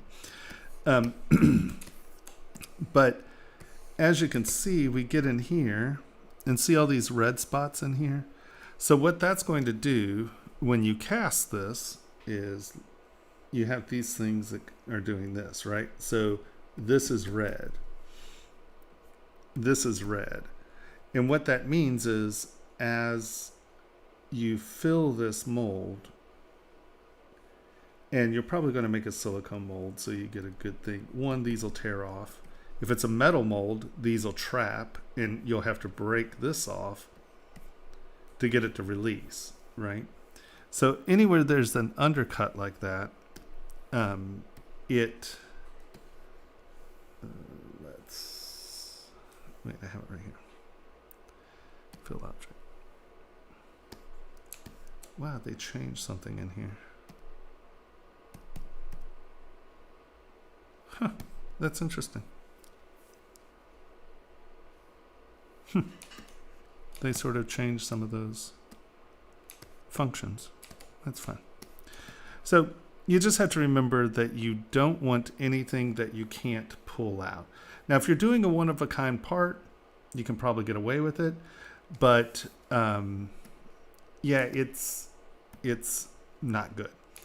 And the other thing, and why I assumed it was unintentional or that it was accidental, is you never want something that's this chattery and tooth-like against the body, because this right here is going to be very uncomfortable. And once again, if your piece is not comfortable, you'll never sell a second piece to that person. And it only takes so many people to buy one thing and it not be comfortable. So be very careful about putting texture on the back of this. Now, I just did something, and that is I didn't have backface masking turned on. So see how we pulled all this through? This is what I was assuming you were doing. See how it pulled all this flat? That's because backface masking is not turned on. So I'm going to go back to here. And we will turn backface masking on, and I'll come back in, and I will do this. Now you notice how it's not filling up as smooth, and that's because without backface masking, it's not truly filling in, but this is an easier way to get to it. So you want the inside of your ring to be smooth. Low res, low res, low res, low res, low res. I'm trying to figure out what you did to get these holes. Did you Z-remesh this? How did you get those holes? Do you know? Oh, that was your word.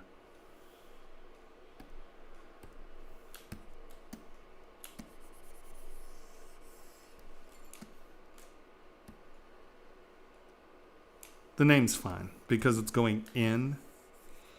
If it were coming out, it could be a problem. But going in, it's fine. Because that's going to feel as if it is a surface. It's just, this stuff was very chattery. And it's just like putting your finger in a cheese grater. So I don't know what you did to get all those holes, but that's something you can fix as you're going along. You can either just redynamesh, remesh, or just wait till the end and then you can close holes. When you're no longer sculpting, you can delete lower, close holes. There are lots of ways of getting rid of that. I like your surface texture. The thing to remember about surface texture, especially in objects, right? Not like models that you build for rendering or for gaming or for film. You know how they put just all the beautiful skin texture and stuff in? You don't want to do that for manufacturing, because at the end of the day, it'll wind up looking like sandpaper. So what you want is to define the areas that you like your texture. And then every once in a while, I'm just going to use trim polish and just come in and make sure to give yourself some nice flat reflective surfaces. So you just get rid of some of your surface texture, and that's going to be a highlight, right? Because if everything is all the same depth, the same, and you can see I'm coming in here and I'm not knocking it completely away. I'm just changing the depth of the, I'm just breaking it up. And that breaking it up creates for visual complexity, where if you put a ton of even texture, you're not actually adding detail, you're adding noise. And that noise becomes something that just your brain will go boop and it'll ignore it. So just make sure you come in and find places to give an area for the eye to relax. And usually if those areas are the highlights, then the highlight becomes a little bit more prominent, and they're just easier to do because it's really hard if you try to get the texture out of the low. The other thing is in jewelry, especially if you're doing silver jewelry, and most of the sculptural stuff is sort of done in silver because you can oxidize the silver, which allows for a visual contrast between the black and the bright silver. And it allows for a lot more detail to be shown. Because if you do a high polished gold, you can have 25 micron detail. I guarantee you 80% of the people aren't going to be able to see it because it's all bright, right? So how we really sell a lot of that is through contrast. And either that's a painted on tarnishing or it's an oxidizing. So you'll see a lot of the sculptural jewelry is done in silver for that reason.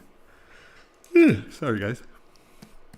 And the only other thing I would consider doing is I would probably make this just get a little wider up here.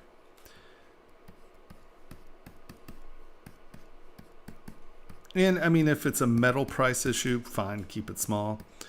But by making it wider, you're spreading more of the width of the ring around. So one, it's friction so the ring doesn't roll. And two, it's width so the ring doesn't rock. And this prevents, like let's say you stick your hand in your pocket catches this, it rotates back and the ears poke you in the hand. Well, if this is wider, you have a lot less of that front to back rocking going on. So it'll wear a lot more comfortable if you have a little bit of width up here, because that also keeps it from rocking back. Oh, you can't see me. Rocking back and forth.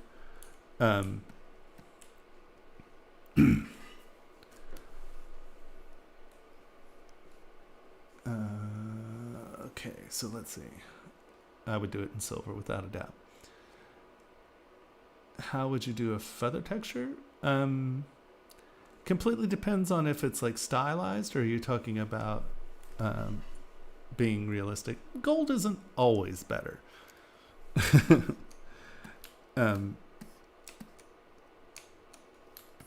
So does that make sense?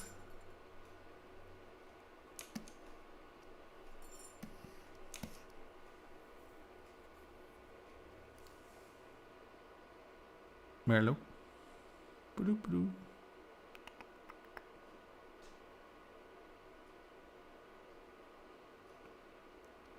I mean, it completely depends on, what you're looking for.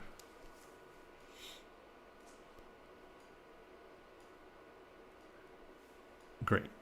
Well, usually you use I don't sculpt it in. I'll use a stamp. Because sculpting things in, it's a little cheesy in a lot of ways. Also, if you're actually hallmark, like if you plan to sell stuff in England or some parts of Europe, hallmarking becomes important. So I tend not to put it in. I tend not to put it in the sculpt. There's a company called Microstamp in Pasadena, and they make great Hallmark stamps, and I would just hammer them in, because that way something like this though, I mean, if you have this and like this is cast in, that's fine. I mean, obviously I've softened this in my smoothing. Just make sure it's very crisp and not too deep. A lot of people think, oh, I'll make it deeper, that'll be better. It's not. you want it to be basically the width. The depth is the width of the thinnest area. Because what happens if you make this super, super deep is these thin areas like this and this that are sticking out. In the investment, those parts will snap off, so you'll get a crappy cast.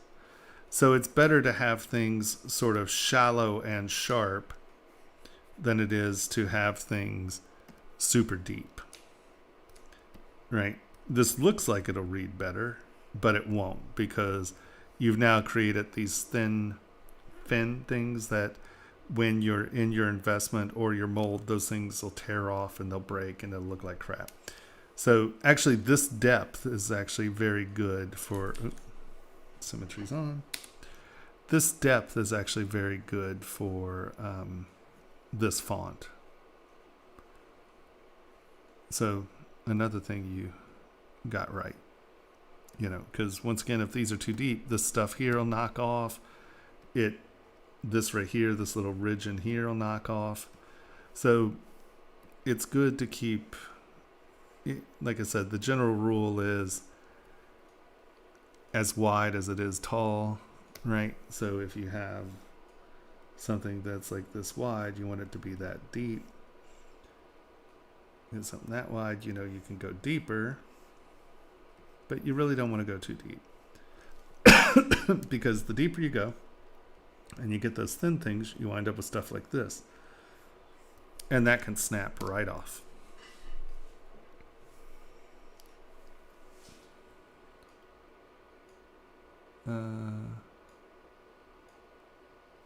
Okay, really stupid.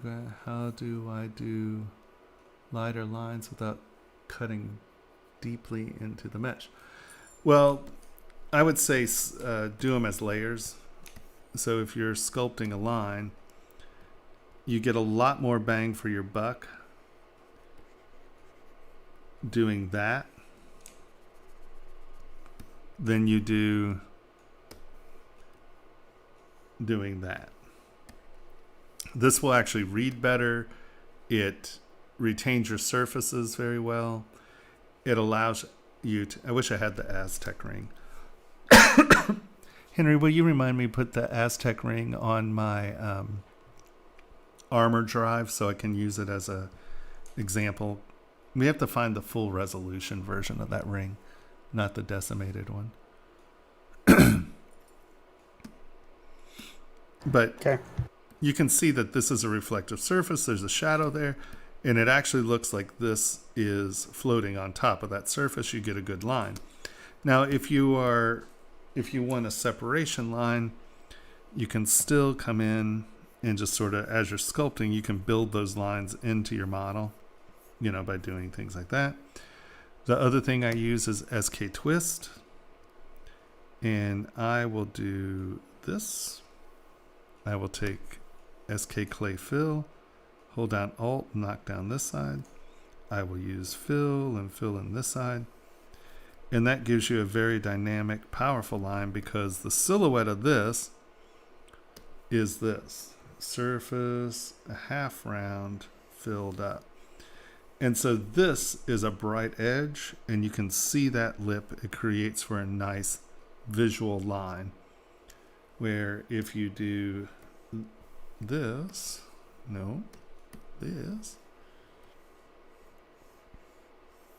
this reflects as one surface, and you lose any sense of depth or dimensionality. So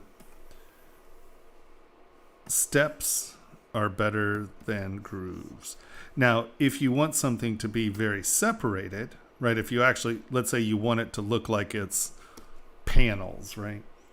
Well, then doing this is good because you are losing surface continuity, and you can just come back in and kind of pinch it together a little.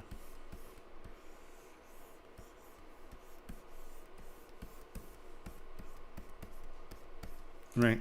And so now that can look like something that are separate pieces, because the second you cut that line into the surface, you're breaking surface continuity. And so it's going to read as two different surfaces, if that makes sense.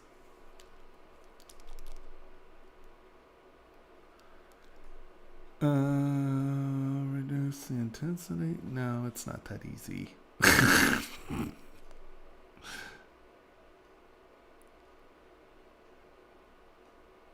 Okay.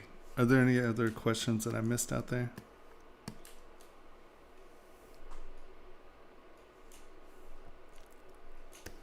All I right. think you got it.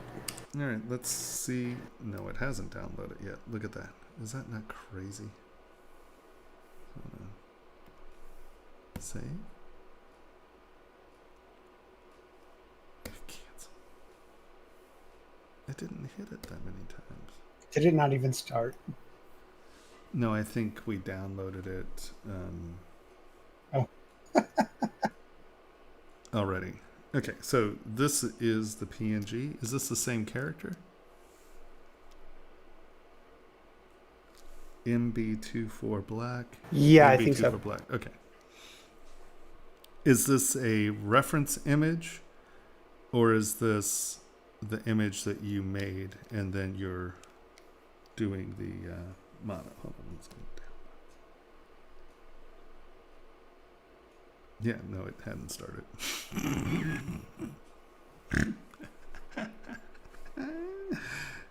Beautiful. Are they here?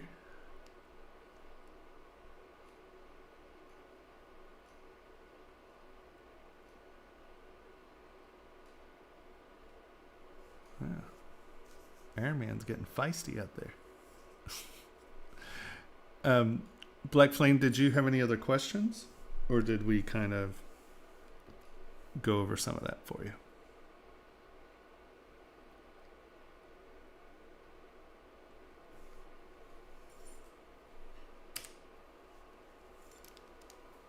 Wow.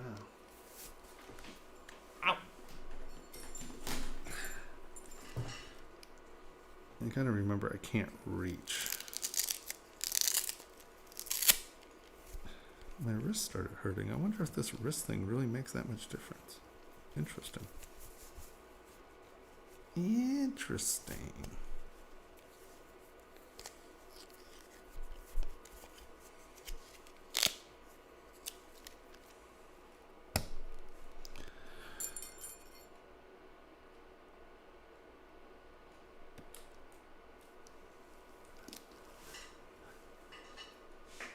Yes, Comic Legends, that is an incredibly important part of the design process, is that you must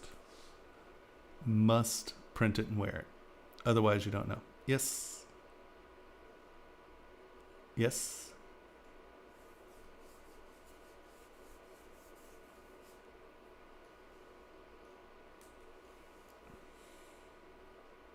I use a resin 3D printer as well. I have a Form Labs. Are you asking about it?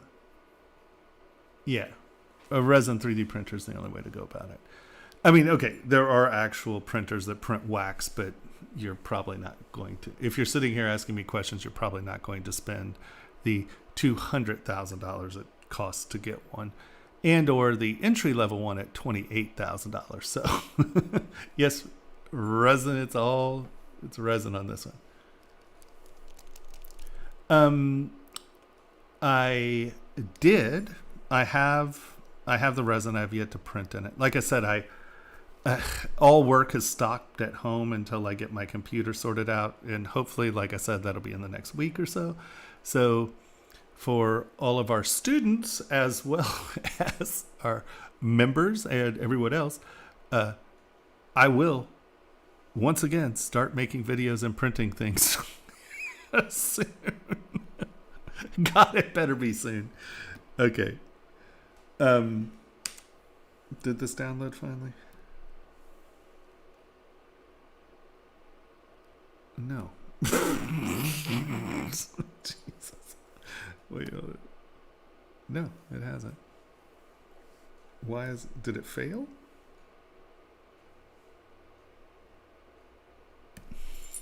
All right. This is becoming beyond absurd. Don't.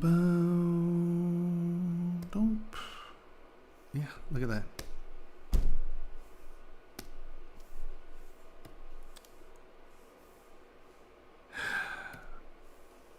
We could be in real trouble here, guys. Yeah, this pace is not going to work out for much longer.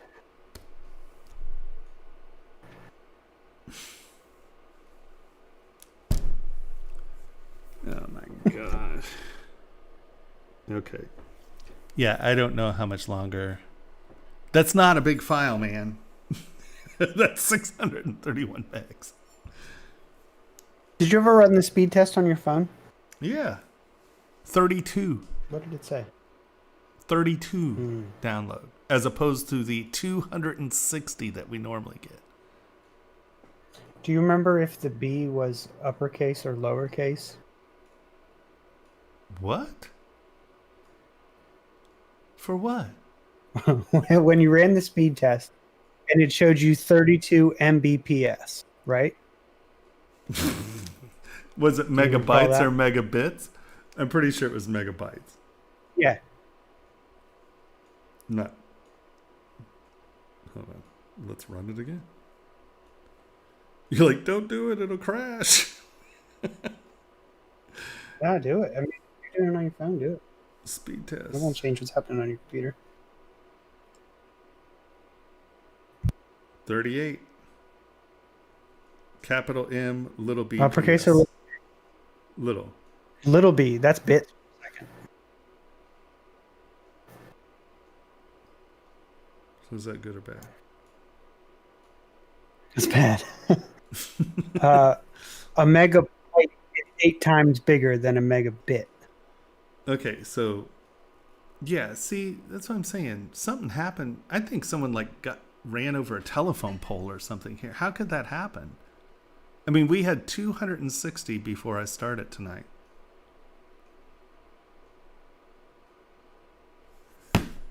Oh my god.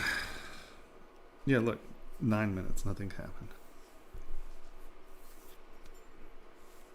Okay, we're gonna give this a shot and see if this will download within the next 10 minutes. But if this doesn't, we're doomed, guys. I think we're gonna have to kill this because, I mean, I could always do Q&A, do Q&A until. Well, Iron Man, this isn't usually an issue. I normally have I think this is the first time we've ever had download issues here. Yeah, we've never had this issue. And I mean, of the 12 files we've gotten tonight, 8 of them were perfectly fine. Uploaded after the stream started. Yeah, they uploaded after the stream started, so that's not something we could do anyway. Yeah, no, it literally something happened. We crashed. My internet bottomed out, and I went from 260 megabytes to what was it? 69 megabits. Yeah. Yeah. 32 megabits or whatever you said. Whatever. All right.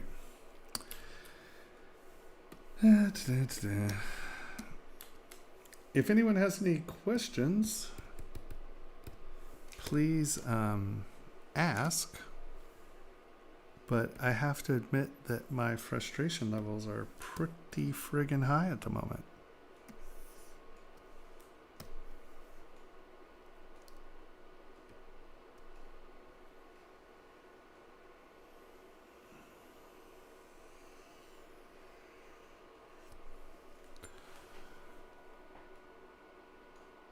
Oh, I wish there was an internet fixing program. Fix my internet.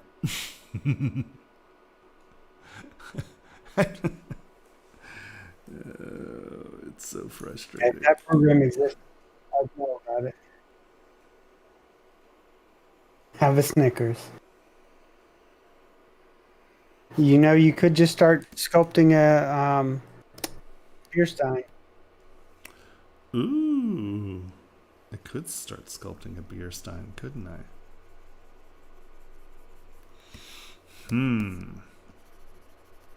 Well, that's a darn good idea.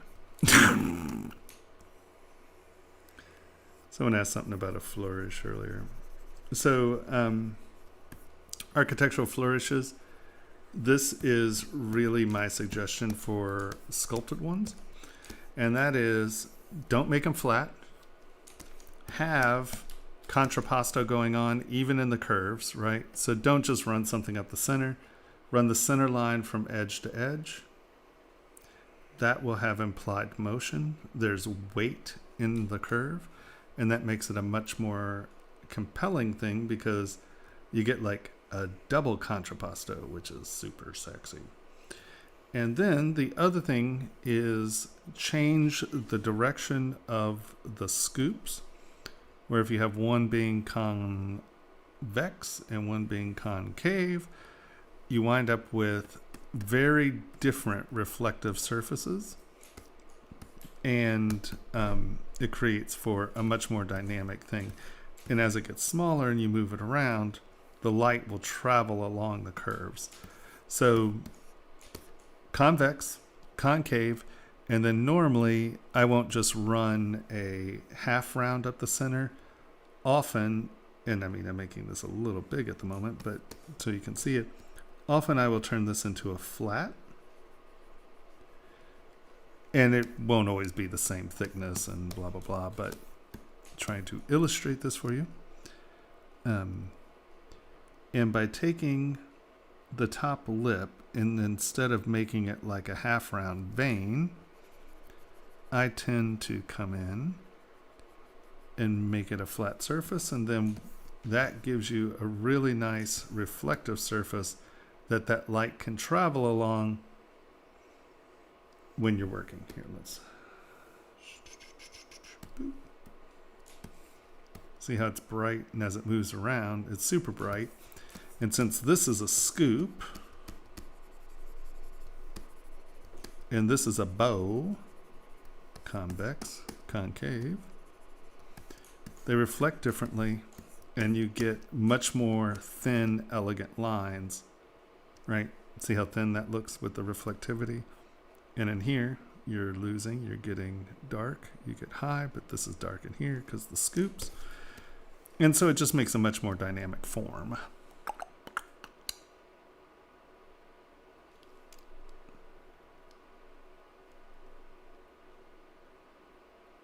Well, I think that is... you mean within ZBrush? Well, your XYZ size is your size, right? I mean, XYZ scale isn't the resolution of your part. That's literally the physical size in ZBrush, if that's what you're talking about. I mean, 50 microns is your Z step, right? So that's... here's your printer. No way, they'd have a 50 micron Z. Yeah. Z is always your smallest. Your X and Y are the thickness of the laser. Yeah, but I mean, even the cheapest printer can do 25 micron Z. Not if they have unless you're crapping printing at 50 motors. No, I mean, my resin printer that I got, the first one I got, was less than $200, and it has 25 micron Z. That's fine. All I'm saying is when they say this is a 25 micron printer, 99.9% of the time they are talking about the Z axis, because look at what, because I agree. I agree with you. No, then what do you mean Z? But none of them have a 50 micron Z. They have a 50 micron XY. I'd hope so. But I'm just saying, when a printer says we do a 25 micron print, they're talking about Z. I mean, 99% of the time. Because a lot of people are selling cheap printers that have 150 XY, and they're saying it's a 25 micron printer because it'll have a 25 micron Z step.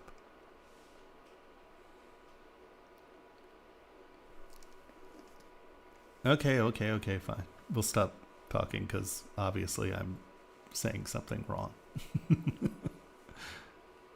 No, I totally forgot. Oh, XY versus Z resolution. but were they talking about within ZBrush, or were they talking about? I mean, basically, you want your, I mean, let's face it. If you have a 25 micron printer, you want it to be printing 25 micron XY. Because the Z step is purely a motor function. So depending on, I mean, you can get a lot of printers will print at, 8 microns or 5 micron Z.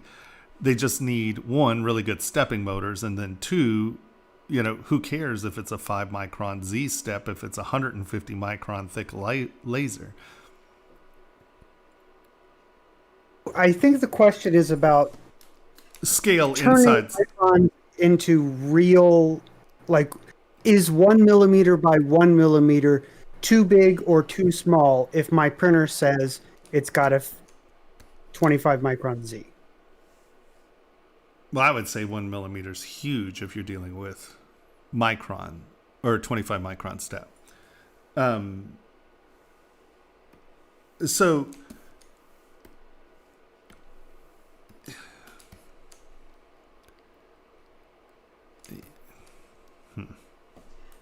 I'm trying to, it just seems like there's 50 different pieces of information right there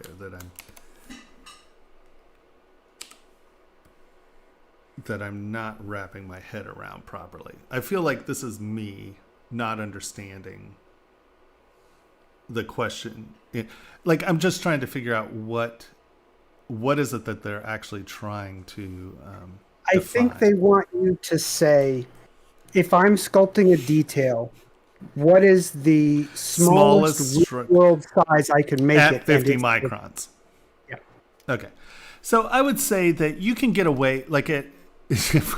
Well, it depends on how big your Z step is. No.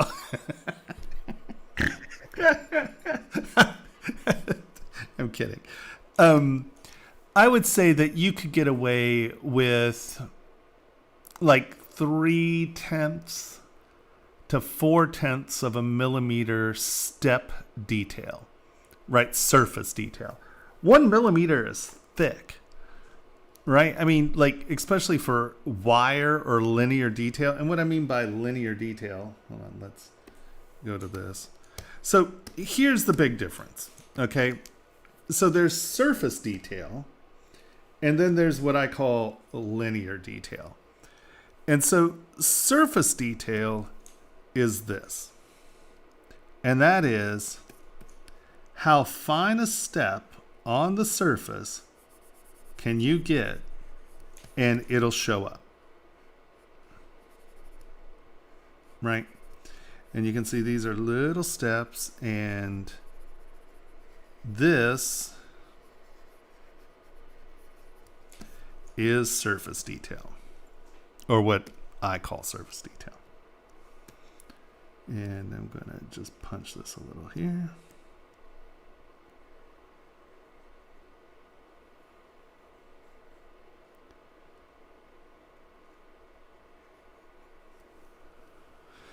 And we're going to take dots. Where are you? Form bump. There. We're going to come here. And so if you'll notice right here what we're doing, see how it's kind of messy or it's tessellated?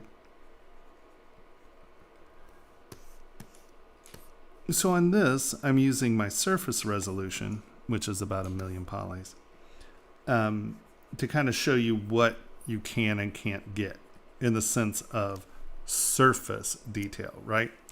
So you can see how we lose the crispness of this. We're losing surface detail. Where if you come through and you grab this, and you can, and you're cutting lines and things,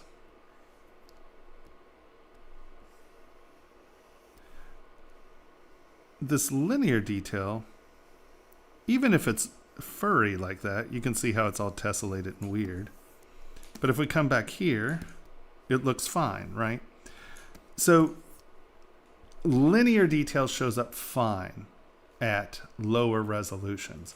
It's the subtle changes in these steps in this like little surface gloopy goop there. And so we found that like at 50 microns, you can get away with very subtle surface detail that's about 3 to 4/10 of a millimeter step. That actually shows up fairly well, even at 50 microns. Well, depending on the printer. I mean, on the Formlabs 50 microns, it shows up pretty well, because that's all I've used. So, you know, but like,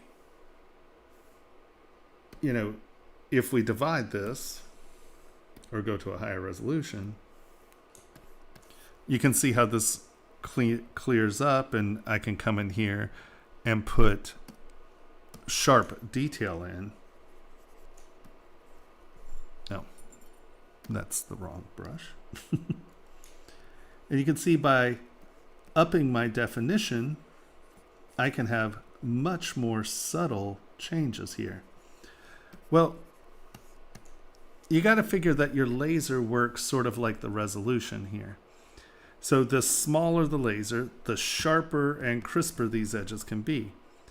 And like I said, we found that, you know, like 3 to 4/10 of a millimeter can show up in a print at 50 microns. Now, it's not going to be as crisp as 25 millimeters, and it may wind up looking a little bit more like this as opposed to this. But so your laser XY resolution is just that. It's the size of the laser, right? And so, and that's why certain resins can't print at 25 microns. Like the transparent resins have a hard time printing at 25 microns because it's light, right? So when the laser comes and hits, you get some spread. Where if it's a very opaque resin, when it hits, it doesn't spread. And so you can get a much smaller micron XY. So what I would do, since I don't know what your printer does, is I would make a block and just make a square in ZBrush, divide it pretty high up, right? Get up into that multiple millions. Come in here. Well, let's just do it. W, boop. Straighten, make a cube. Lower, make a cube.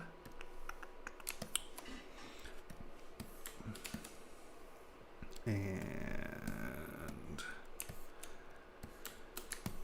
mask one side of it off. Divide. That way you're keeping most of the resolution up top. Unmask it. And it's not the best way to do it, but it'll give you a lot more geometry on your top surface, because that's where we want our geometry. I'm just going to flatten this down. And then I would very clearly go use something that's a layer. Go to layer. And there is a, do I have it loaded on this one? Layer brush depth. So there's a plugin called Layer Brush Depth, and you can do this 0.05, enter, set.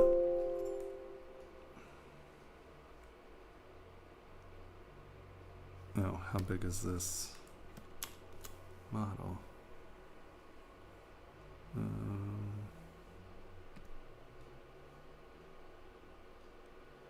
0.04, okay.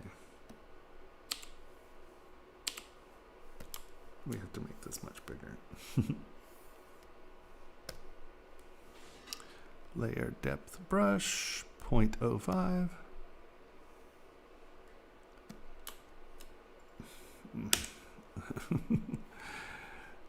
0.05, set layer depth. Oh, I hate it when you do this to me. Okay, fine, forget it. Don't use that. Just it does weird things sometimes. Okay. I would just pick a Z intensity and pick your layer brush. Come over and just do a swipe. And now that Z intensity was 100. Now do 50.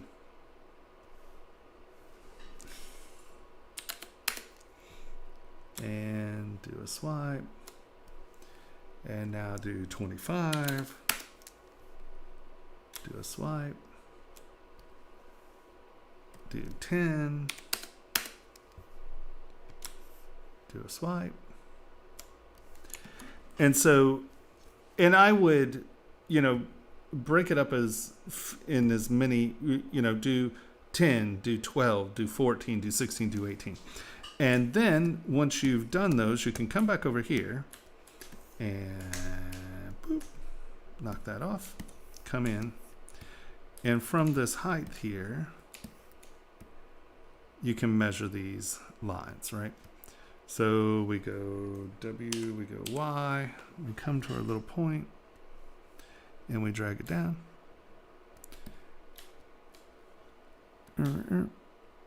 And drag it down. And so that is 0.89, right? So this, and just kind of carve it in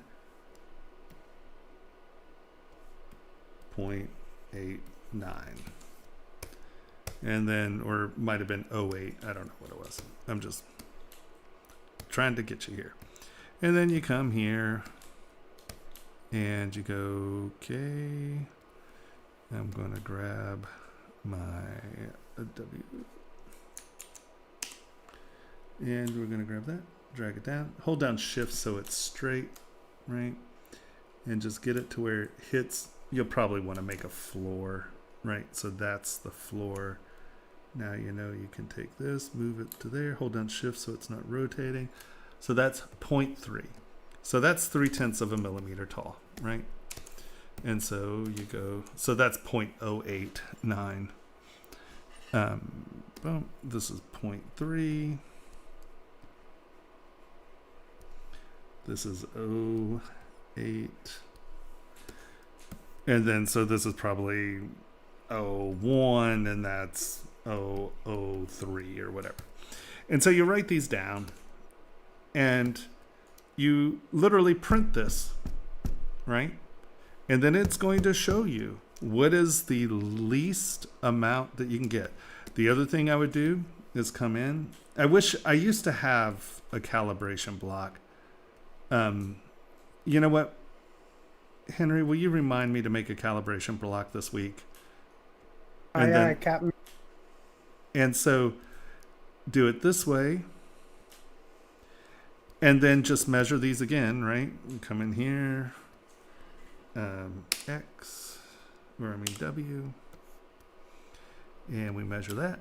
And that is 0.27. Yes, this pen is compatible with this, you dork. Come in, right, 0.27, and you go W, and you go here, and this one is 0.17. Come back over, 0.17. And, measure that and measure that. And then you will see what the exactitude of your printer is, right? Because depending on how powerful the printer is, or how powerful the laser is, that depends on how accurate that XY is. And they may say it's a 50 micron laser, but anyone who buys lasers know you shine it through that little laser testy thing, and it could be off dramatically and still be rated a 50 watt laser or a 3 watt laser or whatever, and it can fluctuate dramatically. So if it's a cheap company, they're probably buying cheap lasers, and you might not be getting really what the laser is rated for or whatever. So this, doing a calibration block, is the best way to figure out exactly what your printer can handle.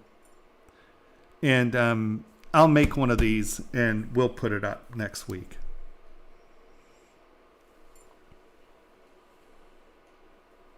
There's also lots of them available on like Thingiverse or Colts 3D or. But most of those don't really go down to the really, really minute, do they? Yeah. They do? Yeah, because resin printers are far more common now than probably when you last looked at this sort of thing. Oh, cool. Yeah, I've just always made them myself. So where can we see one? Let me find you a good link to one. I like the Amerilabs test print, but it won't. It doesn't have resolutions labeled like you've got. Well, I would definitely label the resolution, because that way you just know, And then in ZBrush and a lot of these tools, you can set up a calibration block. So if you have a block that is your minimum thickness, you can just slide it around and check and see what's hanging out. I love that I'm still actually talking to this camera. Yeah. Practice, man. I'm sorry, TJ. We're having really big problems with the internet here. Somebody ran into something, I think, and we're getting abysmal internet. So I can't even I keep failing downloading the files. My files. Yeah.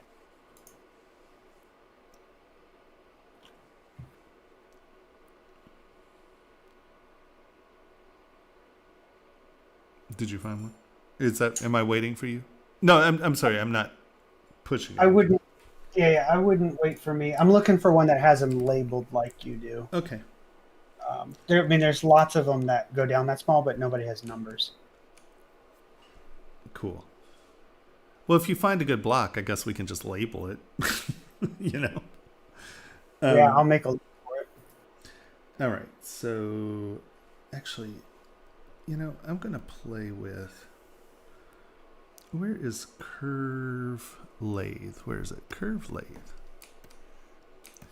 I can absolutely never get this to work exactly how I want it to work. So we're going to try.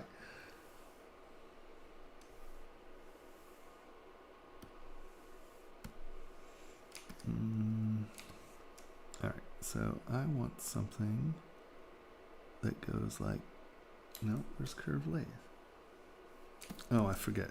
You have to start on something, don't you? I wanted to do that.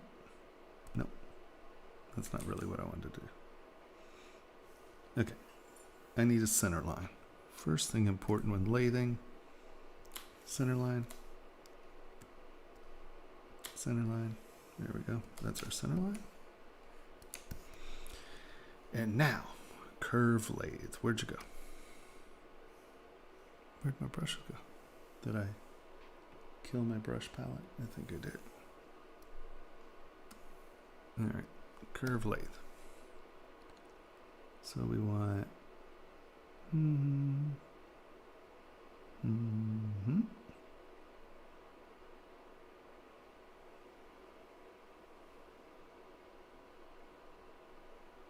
Can you guess what it is?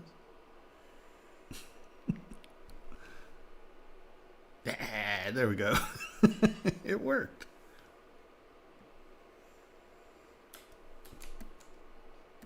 Isn't that the profile you want your Stein to be? Perfect. Right? Look at that. I think we succeeded on this one. Split mask. They're going to look at me and go, you cannot make that. I'm like, come on. Don't be going to weigh 35 pounds. What are you thinking? Okay. I'll thin the base up a little. I'm thinking it's a 64 ouncer. Can I get a straw in that bad boy? So I don't have to pick it up. We won't even put a handle on it. You can't pick it up. I thought it was a chess piece at first. It's close. Okay, the base is a little fat. Fine. What am I doing? Oh, split mask points. Like, I don't even know where I'm going with anything anymore. I'm so confused.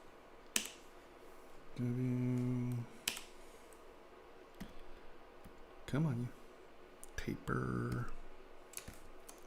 Can we just make it smaller with taper? We can. Look at that.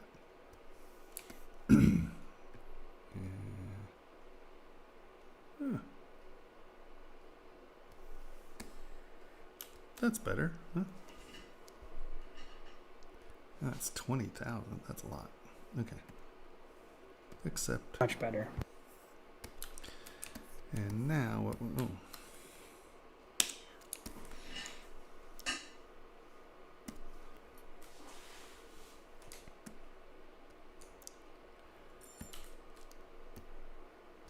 No, we'll give it a few minutes and see if internet gets better, but to be deadly honest, I don't have high hopes. Things have been very weird tonight. As far as... Because we were doing fine, and then all of a sudden, my entire internet just crashed.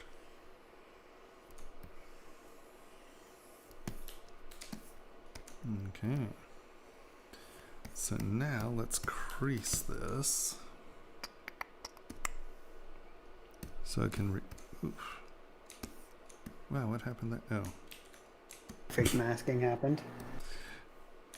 My trim front, no back face masking happened again. I'm really good at like not doing back face masking.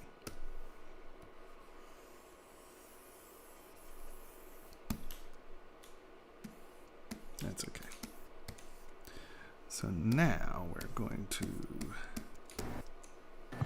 Are you doing it again? Am I doing what again? I don't see backface masking turned on. No, I just didn't get a huge brush and kill it like I did the first time. All right, so we're going to crease our edges because I want to dictate where these... where it thinks. I want to dictate how it thinks. There we go. Edge loop complete. Boom. Crease. And then I'm going to say crease and crease. And then crease. Come on. Boop. And let's crease there. And we will crease in here.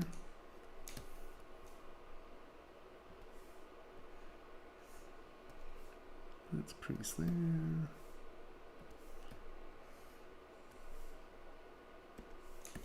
Am I doing my Oktoberfest theme too early? It's a little early. Never too early. Okay. But hopefully the stein is done by then. Right? All right, so there we go. So now, ZRemesh.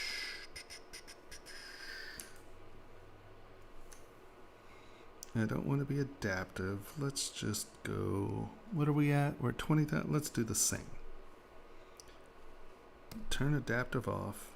Keep creases. Let's detect edges this first round. ZRemesh. Boop. You can do it. Oh.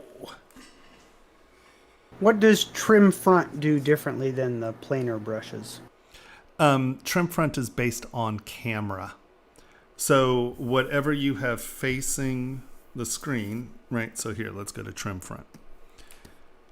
Trim front, so I'm going to take planar, and I'm going to come here, and I'm going to just drag planar. And as you can see, that's not necessary. Well, that was a pretty good hit, actually. I was going to say, you can see that's not necessarily 90 to the front. Here, let's go here. Right, it's going planar. Planar is 90 degrees to the surface that it touches first. That's how it determines it. And so trim front is based on camera, right? So it's going to trim 90 degrees to camera. And so what that does is, you know, this is in on axes. So I'm going to go like this, and I know that I want it to be, you know, I know that I want this bottom to be 90 degrees from center. You know, I lathed it so it was, and then we can see that there are bumps there. So it's just an easy way of coming in, trim front, and you can do it. And there's also flatten, which works if it doesn't have subdivision levels. So flatten in here, grab it and just drag it up. But flatten is like clip. It doesn't actually eliminate things, it's crushing it. So as you can see, we'll wind up with that ring, right? Because that was the widest point. As you flatten, it'll do that. Now, trim front will do this often as well. So just be careful about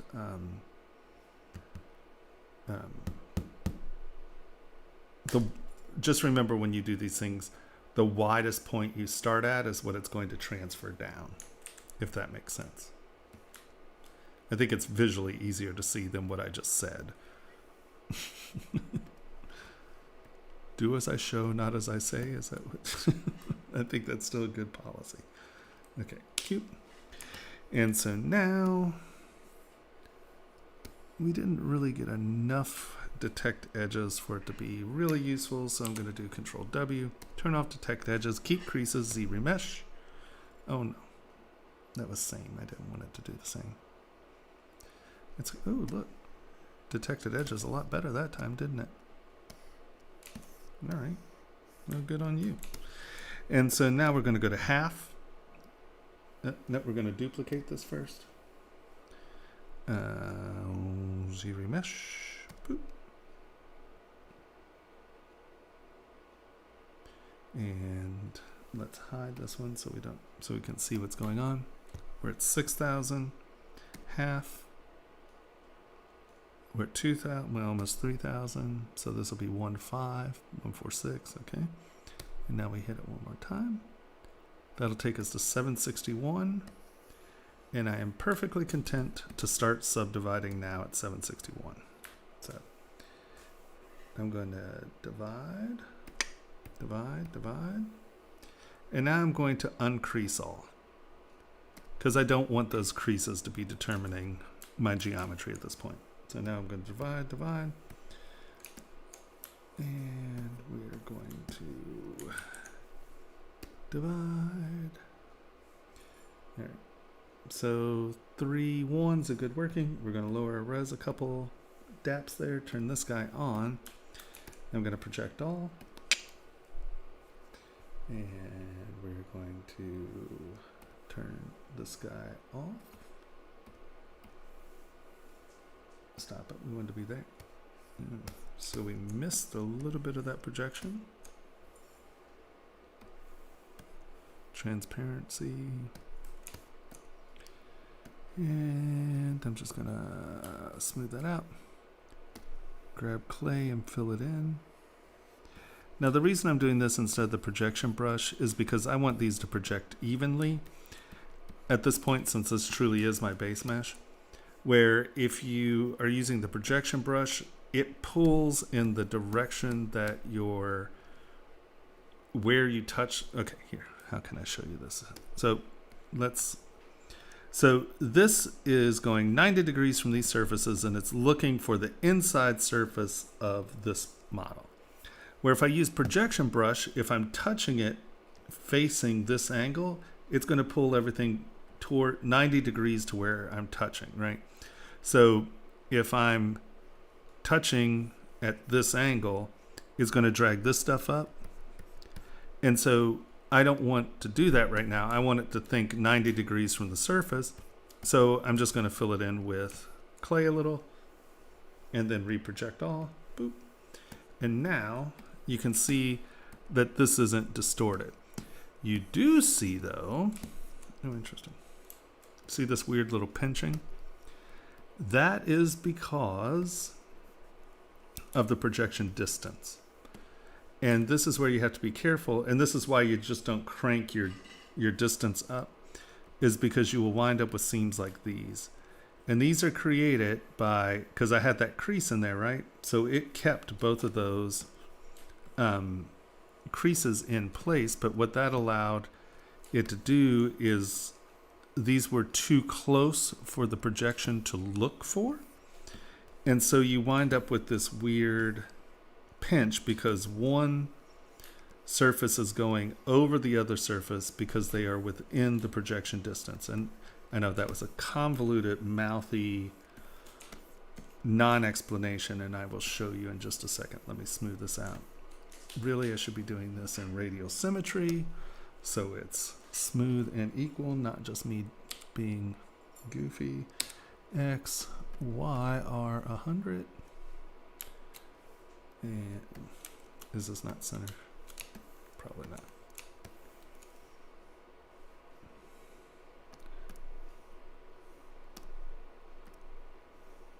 Yep, nowhere close to center. Yeah, right. So first thing we want to do, Q, no, turn X off, come here, go to the center. Ooh, look at that. It's not even center. That's ugly. Okay, so we're gonna get that as close to center as we can and go home. Obviously, we have some work to do on this one. Okay, that's okay.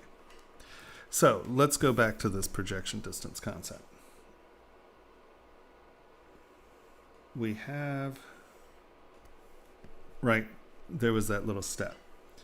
And it's softened up. So the inside is sort of doing this, right? It's not perfectly in line with the thing you're projecting to. Your projection distance is this. So 90 degrees off this surface is going to look here. And why we wound up with those little scoops is because this projected up to here. And then this wasn't there and that projected up to there. So that's when you get those scoops, it's not reaching, the projection distance is not reaching the shell. It's not looking far enough. But what happens if you have things that are kind of too close to one another, and let's say you have your soft shell kind of doing this, right? Because we softened it, and your projection distance is out here. So you've really crammed up your projection distance, right? You made it like 1 as opposed to 0.2. Well, what's going to happen is this guy over here, right? This is all within this projection zone. So often it's out here looking for the thing that it wants to project to. See, this is too close. It's actually looking out here. So often it will then come over here and project to some weird corner. And that's where you get these overlapping surfaces because, and you can see exactly where the projection distance was because this line right here was looking for something within its projection distance, which was actually down here. So you can see that instead of this just projecting straight out, it actually projected down here. Right, see this line? That's this line looking and projecting up to there. So your projection distance is really important because you can really make a horribly nasty mesh really quick. Yes, so hopefully that helped a little on projection distance. Now we are going to turn symmetry back on. We're going to turn this up to 100. And we're just going to smooth all those in one shot. But you see as I relax that, you see how those two polylines split.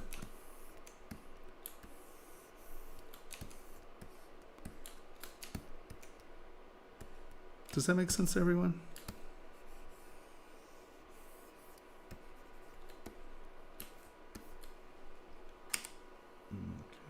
Nobody responded, but I sensed a resounding yes. It made perfect sense. I could feel it. I can feel it. I know that. I know. You could see it in their eyes. I can see it.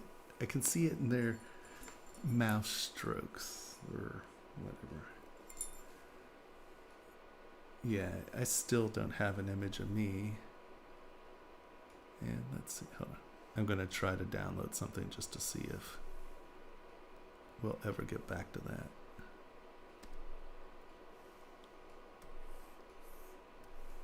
Oh my goodness.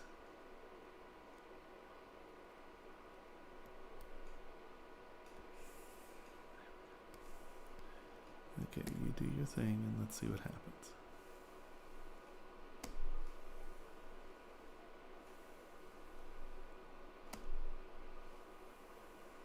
Yeah, no. It says 35 minutes for that last file.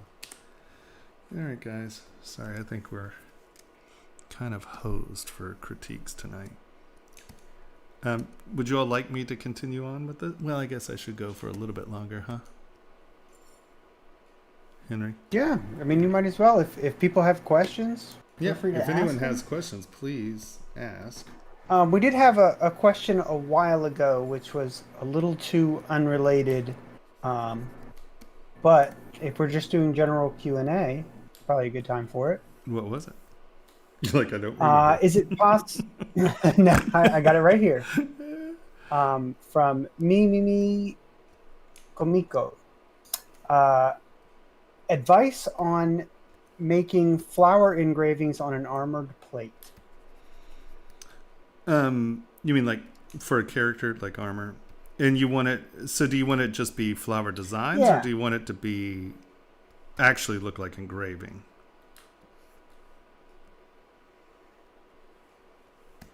Well, you know, what's so crazy is that If they're still here. there are so many just really cool options, even just in this last upgrade. Like I said, so the spatter. See, here we go. You don't happen to remember what it was, do you? I'm going to. You know what? Email me on or get on Discord and ask me, and I'll show you the. It's the same function as the spatter brush, but you can use alphas and just lay them on, so you can get a really nice ornate alpha, and it'll just lay it on as a line work. It's really cool, but it took me forever to get them to understand what I was asking during the little video crit session thingy, or oh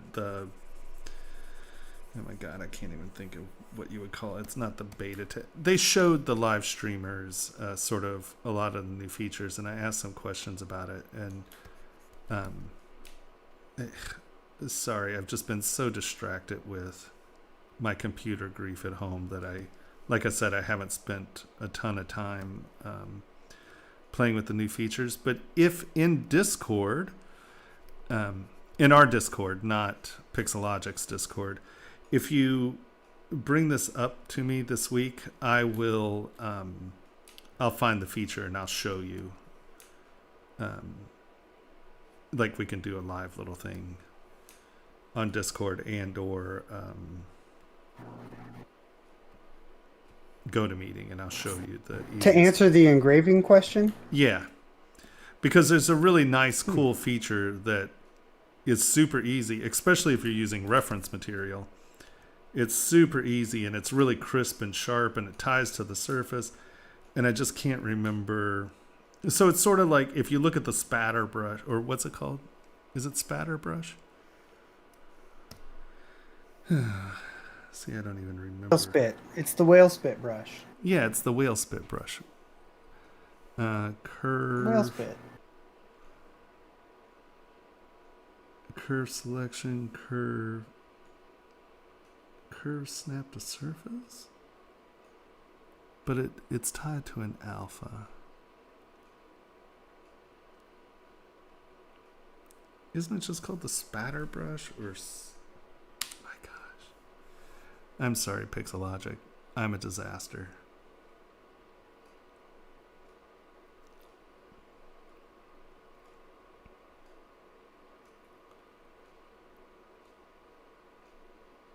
There's a really cool new way of doing it.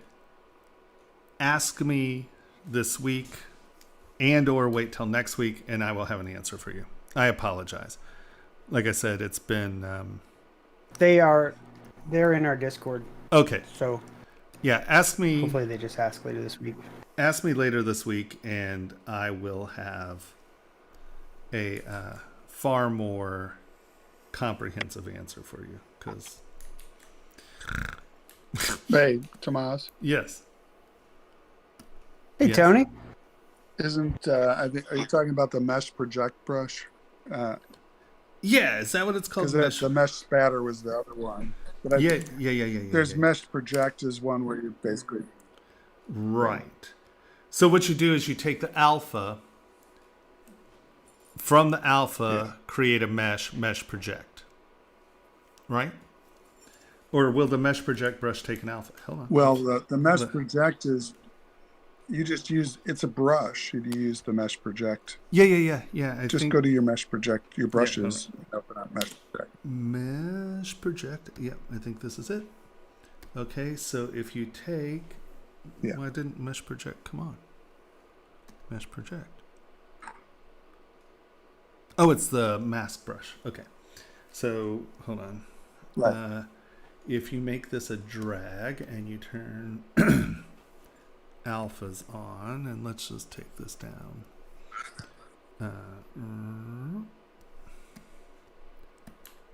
No. It's still playing. Oh, I have to use mask. Sorry. I'm like, it's still. Okay. Turn off lazy mouse.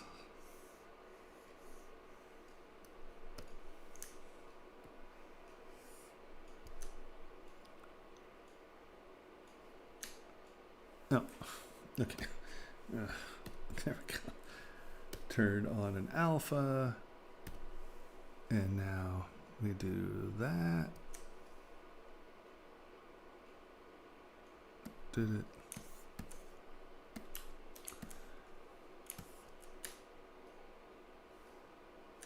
Turn off radial.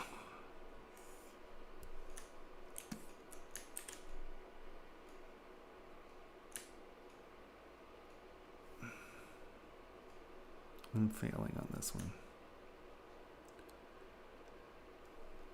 There's a way, and I'm real sure it has something to do that it's this. Hold on, turn alpha off. Let's go back to freehand and let's just make sure that, well, that's not doing it either. Isn't that supposed to be turning into a mesh? Right? It's working fine on mine. Not. Right? So, like, I'm supposed What to are go you like doing this, and it...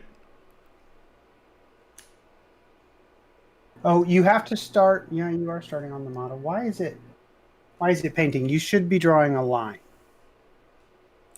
It turns into a lasso. Okay, so here we are. Freehand. Do you have an alpha on? I turned one on, though it doesn't seem to apply. It doesn't matter. Okay, well, I'll figure it out. I'm also for you. on dots.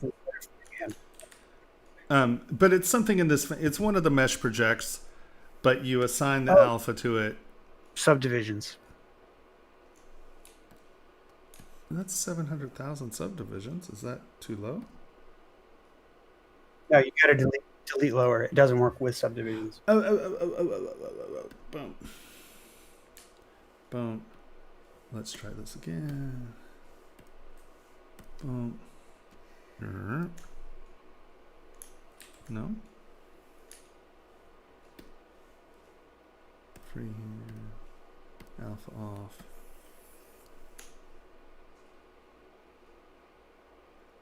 How come I'm not getting that curve line? Yeah, I know. I hold down control. Because I have all the same. I even did drag left. I picked and hold control and just drag.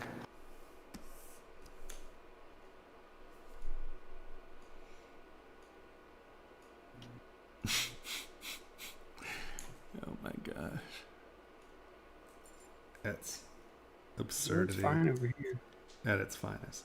Okay, so try it. Can you drag an alpha? Will that work? No, alpha completely unapplied. Okay. Well, Okay. So hold control. Go to lasso. It has to be on lasso. Yeah, turn off freehand and turn on lasso. Not that lasso. Lasso underneath the mesh project. Yeah. yeah, lasso, right? No, but yeah, Oh. but you're not on mesh project anymore.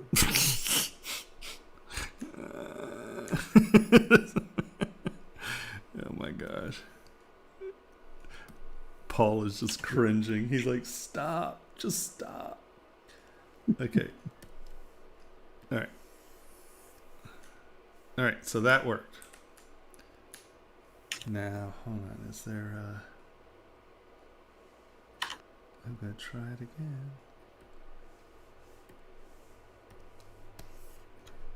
No. There's a way to get it to do it.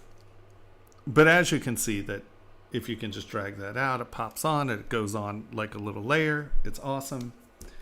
I just don't. I think it might actually have something to do with picker.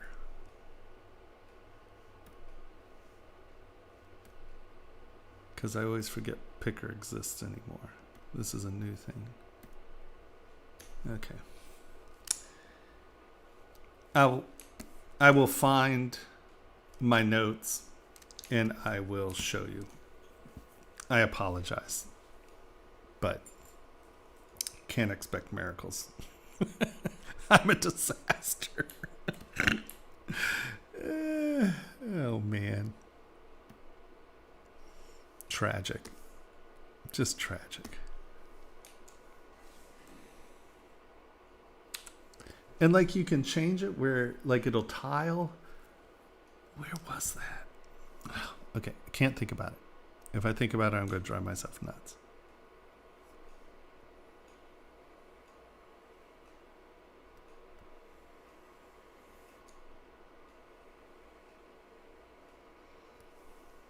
I just know.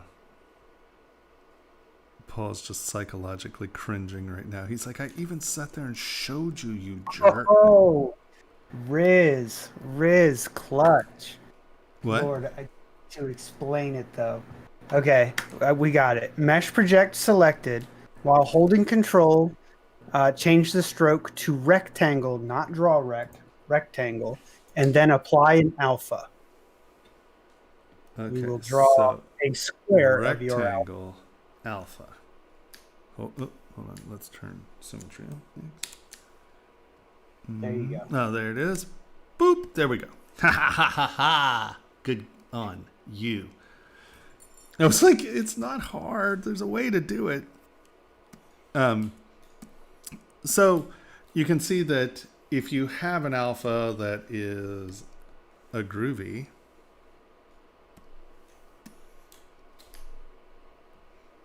you can boop. Oh. It doesn't do tonal value. It's black or white. Import. Do I have alphas on this? I have no idea what I have anymore on any machine. Okay, hold on. Oh, I would say, hey, let's just go download an alpha. Let's see if we can even do that.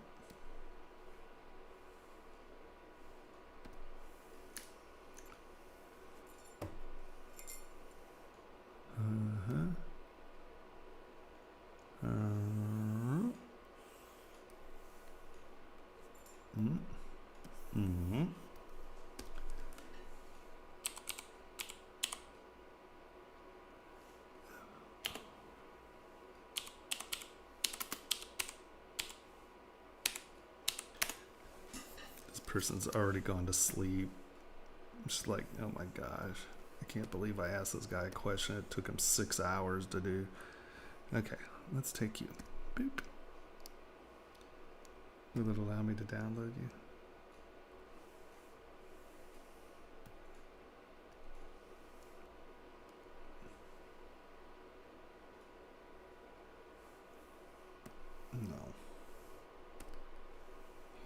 I just want this. Save image. Fine. Wow, look, downloaded that because it's like a megabit. So now we're gonna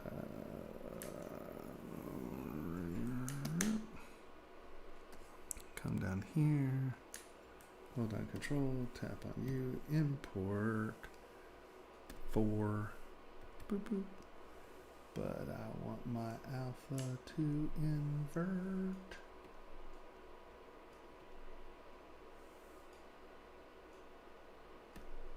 Right? No. Actually, that's how I wanted it. Oh, I was wrong. Okay.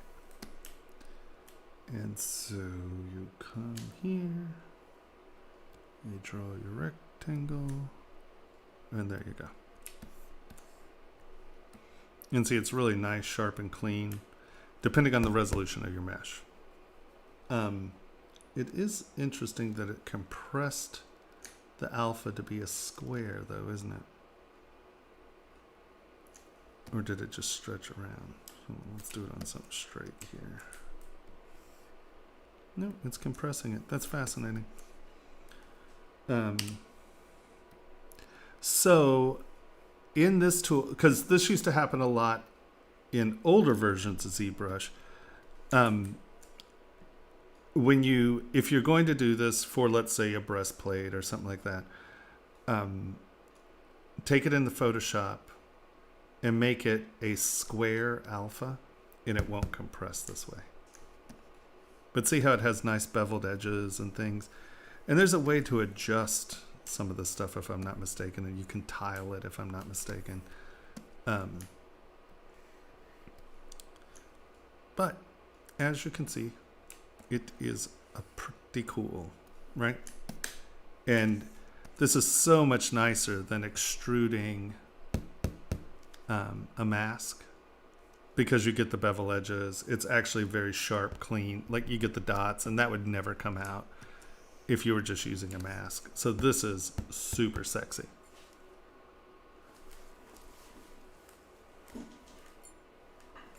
Yeah, I like that one. I was really excited about that because you can do pattern, you can do all kinds of stuff, and like logos and stuff. That's golden for logos.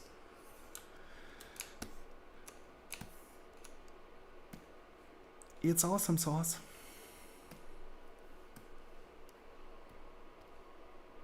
I'm glad someone bailed me out of that one. You can always count on Riz. Right? It's so nice. What's really funny, I don't think you guys really wrap your head around it. Like, I learn all this stuff. I just forget it in like a day and a half. I'm the worst. Absolutely the worst. Oh, man. That's why we make videos, because I don't have to remember it after the video's done. We can just point you to a video. And then when you need to figure it out again, you've got the video. Right, exactly. When I have to relearn everything, at least I have a video reference. If I could only download and watch the videos. Oh my gosh. Ridiculous.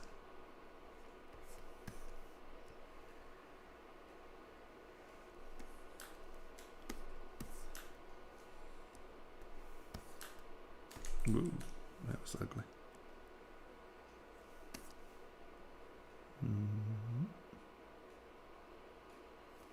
We are so gonna call Monk Stein. It's going to happen.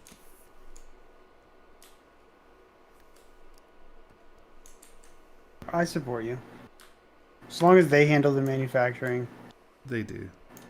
Now, the people who have, that I acquired my little thingy from, they kickstarted them. So I wonder if the company, sort of like the China company that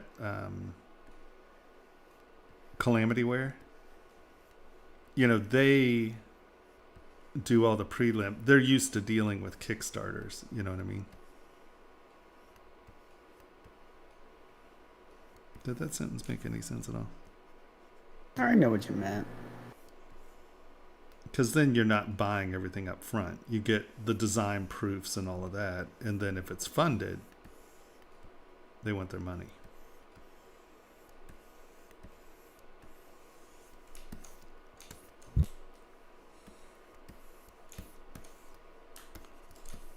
So what style stein are we going to make?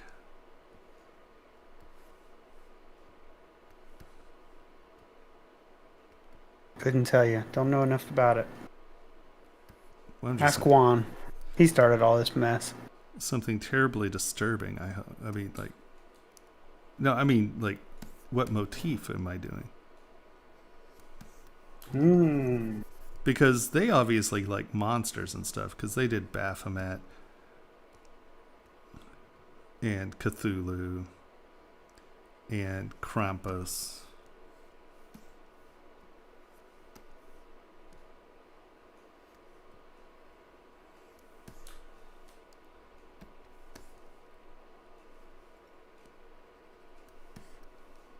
Did Juan leave? No.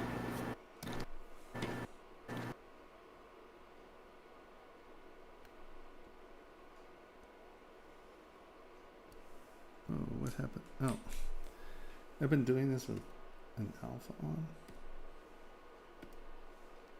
No.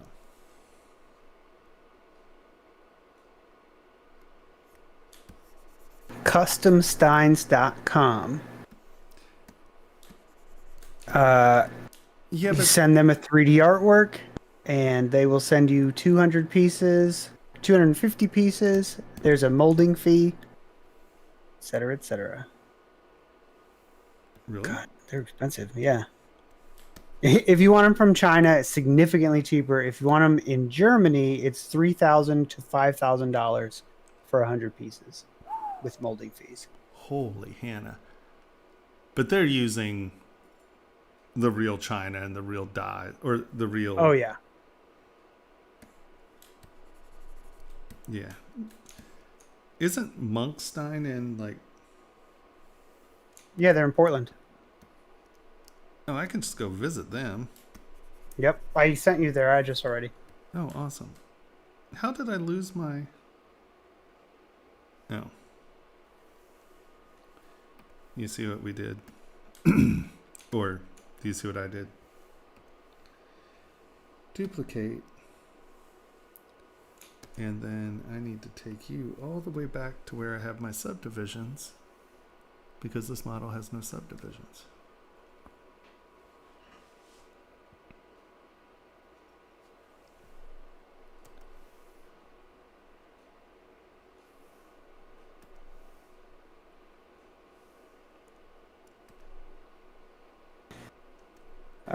What we've got so far is the handles should be an evil horn, and the bottom has to say boop.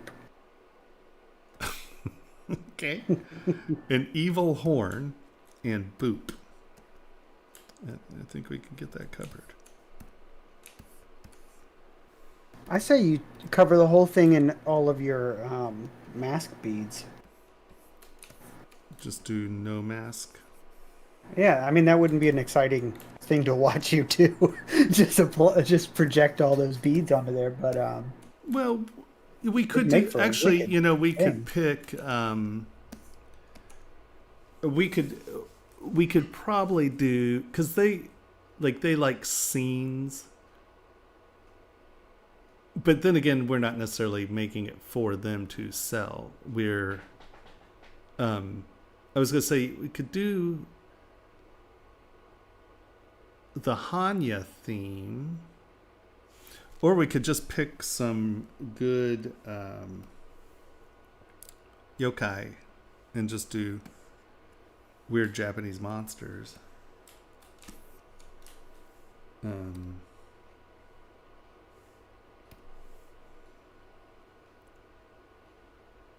could just make something weird. Did I do the wrong one? No. No. Okay. We're back to normal again, I think.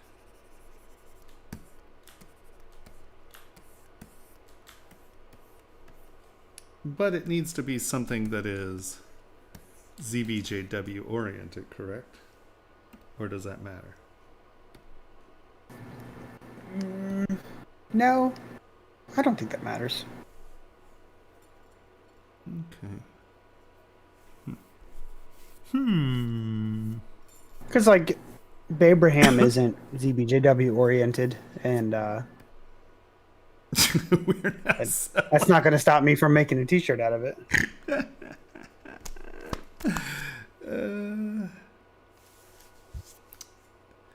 I have to take Juan's rendering class. I wanna wrap my head around that process. It's pretty good.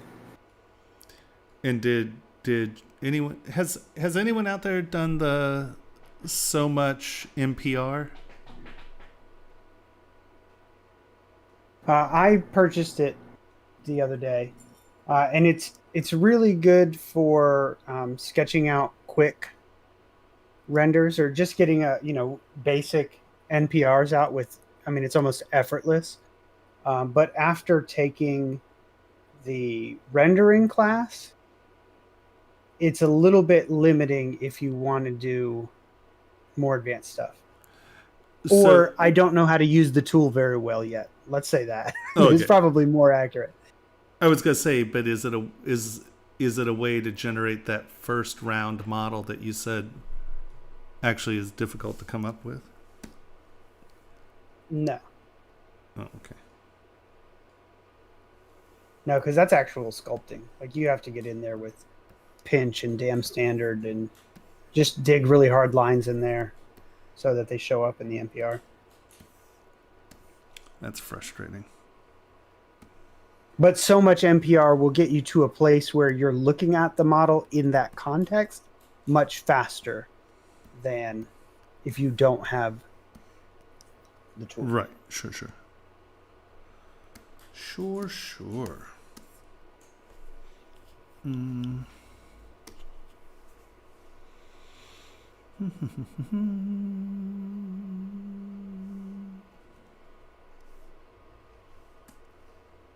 So, how did this cap sit?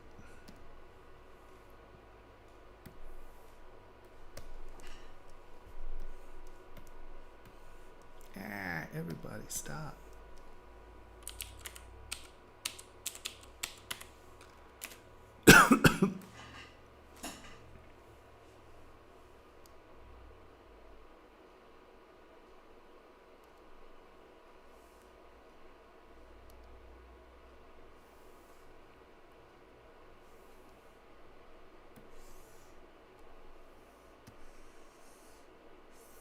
Show me. Do we have to go to the shop to look at models? Okay.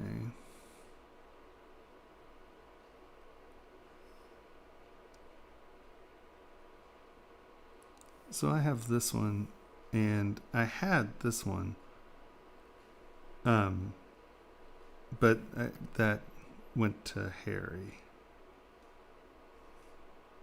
I think Harry has that one. But I definitely have Krampus. Where did you... Oh, never mind. Beer mug. So the beer mug is just the stein without the top? Is that what I'm seeing? Yeah, I think so. So the tops are just plopping on there. I do like this one's 3D. Comes with little 3D glasses.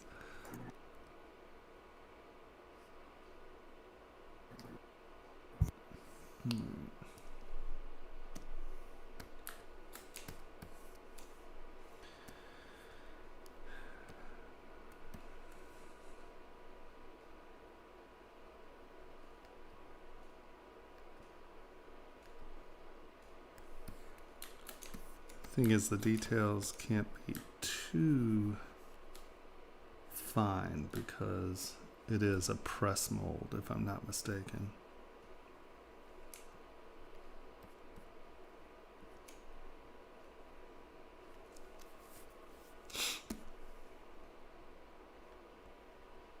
Yeah, I mean, draft angles are really going to matter on stuff like this.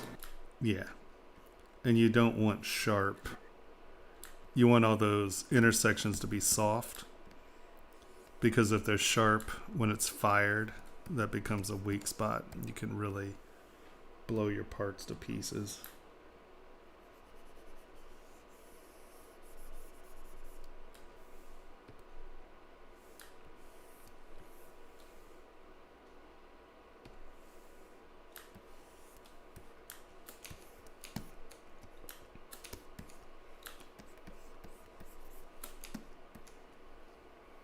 Mm, 39, that's a worthless number. Okay. What's a worthless number for this? Because I can't divide it by 2.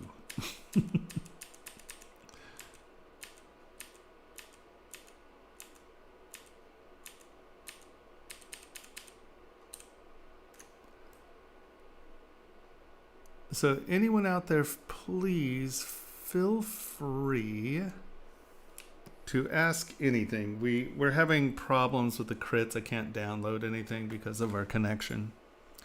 I apologize.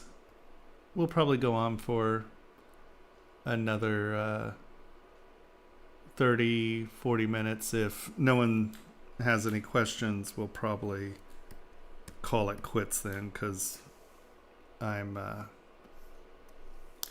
little on the frustrated side on this one, guys. I apologize. I don't know why. It's always me. Something's always wrong. I don't feel like I could be blamed for this one, though. No, this one's not your fault. And it wasn't too long ago that Paul had to cancel a stream because his internet was dorking out. Good. So it's not just you, though it's definitely more often you. No one can take that crown. I don't understand why. Just the luck. You know how much technology loves you. Because I live in BFE? It's got something to do with it. Yeah, I just want you to know I am actually just morally offended that you can get your Starlink faster than I can. Because the whole point was to give it to people who can't get internet. And you can get internet. What's that even about? Justify this to me, because I'm feeling a little betrayed. You see, there are really a lot of hillbillies around here. when NASA invented the internet back in 2003, they buried devices all over the ground, and I live on top of one, and so I can have Starlink. Did that work? But can you control the lasers that start the forest fires? I can't, but I can see them, and I have mirrors. Actually, you're really near a laser that could definitely start a forest fire. Actually, 3 buildings worth of them, I bet.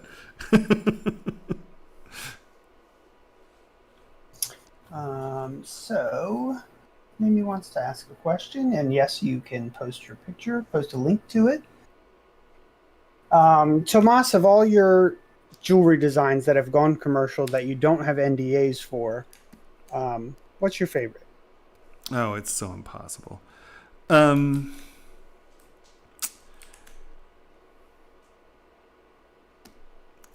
That's just such a hard question, because there's so many things that are, because when I design something, I'm usually designing it for a reason or for an idea. And, some of the ideas of some of the pieces that physically don't look as cool as some of the others are actually really cool. I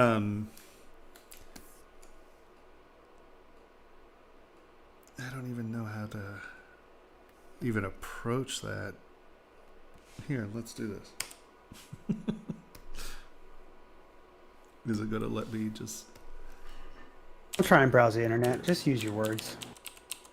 Well, I'm just going to see if there's something that I'm missing that might be cool.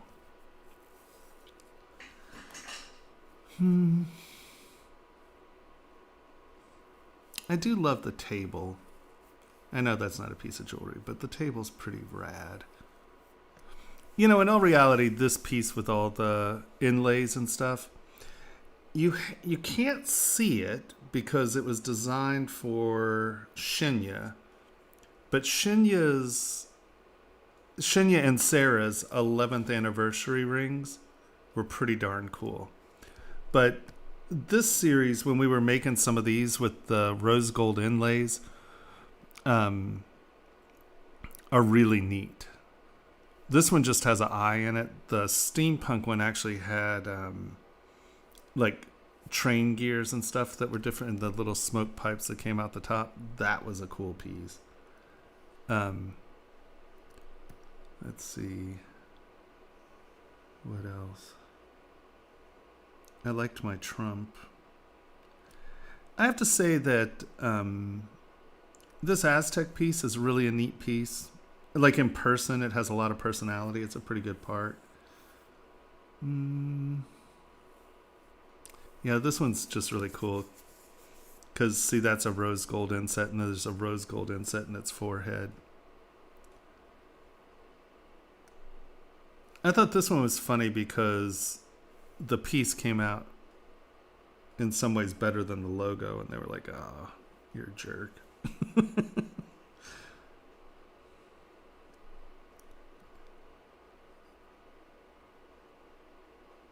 Yeah, that's really hard. There is a piece.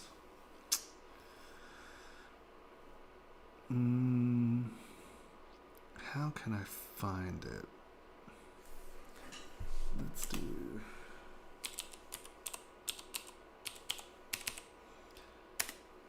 And we got it. Okay, so the renderings of this piece are not nearly as cool as the actual part, because it looks heavy and bulky here, but when you look down on it, it's a pentagram, and then it has the star and the stone set in it. And it actually it really reads very cascadey, cathedral-y looking. This piece is actually very, very neat in person. And I would love to do this piece with opals. I think this piece with opals would be incredible. Well, I love my ashtray ring. Actually, this is probably one of my favorite rings. It's just big and dumb. It was designed as a chess piece, but it winds up that this is perfect enough to where you can put a cigarette in it and hold it, and it stays there. And so it became the ashtray ring. I don't smoke, but it became the ashtray ring. It was actually really humorous. I guess you had to be there. This piece doesn't look great in red wax, but we did this, and where all the little bumps are, we put different colored stones. And this was actually a really pretty piece when it was fully set.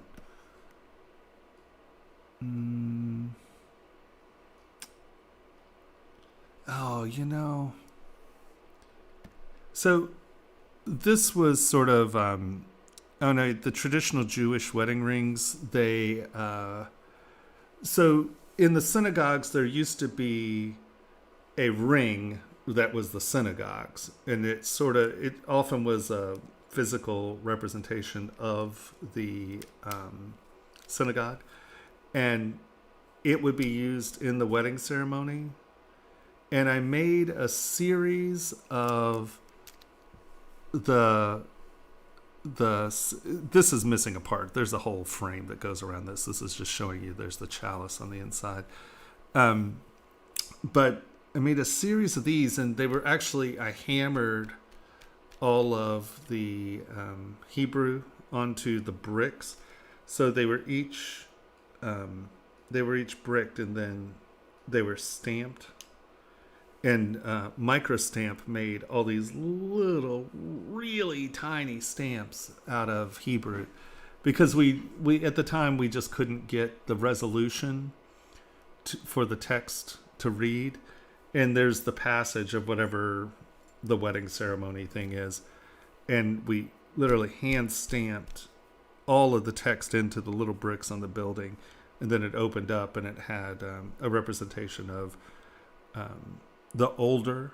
So there was a new synagogue and a really old synagogue that it was built around or on, or I don't know. They sent me pictures. I have no idea. And that was on the inside. That was a really, really cool piece, because that actually is now sitting in a synagogue. You know, that's pretty neat. Yeah, that's a really hard question, because like I made a pretty simple wedding ring for this couple who were like in their 80s, and you know, it was this crazy ornate, really pretty skull rings, and this couple in their, I want to say they were in their late 80s or early 90s, and they were like, we saw your work and we wanted that. And you know, it's just two pretty simple but really sort of flourishy rings. Those were really cool. They were fun. I think usage really, or you know, context is important in the idea of my favorite. But yeah, that's hard.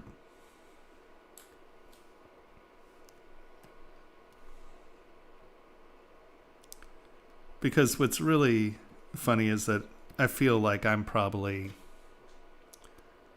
35-40% of the sculptor I could be. Or I think that I've produced pieces that are about 30 to 40% of my capacity. Let's put it that way. Because the last few years, I haven't really been exploring my art. I've really been trying to focus on the education stuff. And yeah, I can't wait to get the education stuff where it's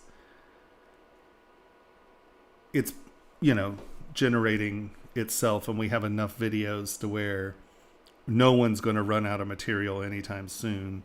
And so I figure by middle of next year or late next year, I'll probably have the chance to really just sit back and just hammer through a bunch of models, and just because there's some design themes and stuff that I want to work out, but a lot of it was technically difficult, and we're now getting some tools that will help some of that be easier.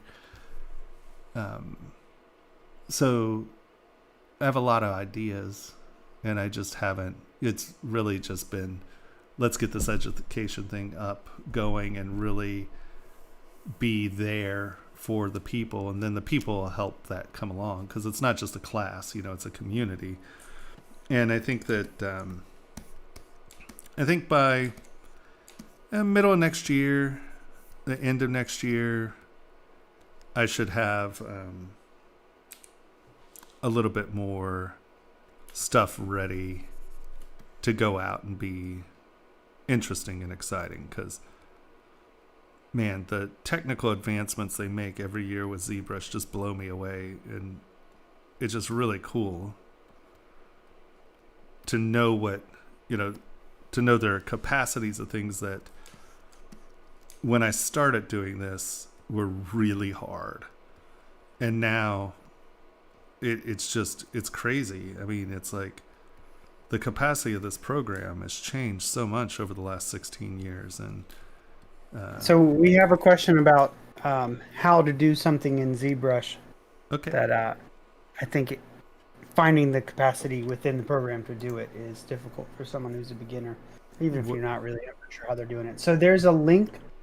I'll post it again. Look in the Twitch. There. Okay, hold on. Let me push that. My mouse is over there. Boop, doop, doop.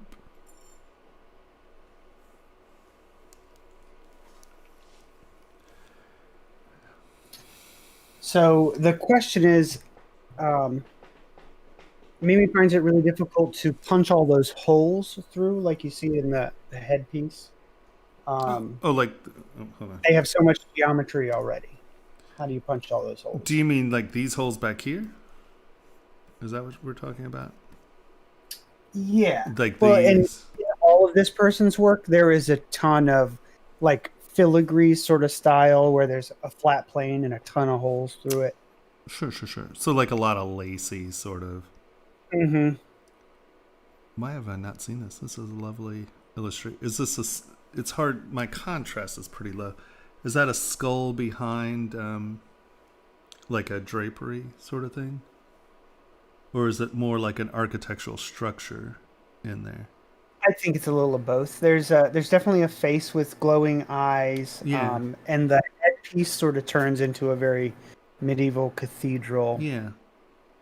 So how I would deal with this 1800 pet meds. What is that even about? I don't have a pet. Stop. Where do these notifications all of a sudden come from? Okay, so let's just we'll do it right here since I have something that has some geometry in it. So what I would do is I would do something like this. I'd get the blocked up shape first, okay?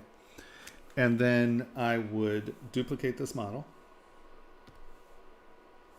And then I would come in and let's go clay tubes. And we're going to just do a quick go to really that's front. All right.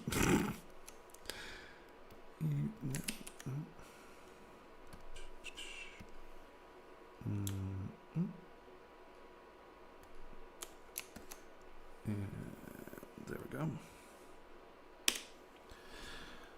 X. All right.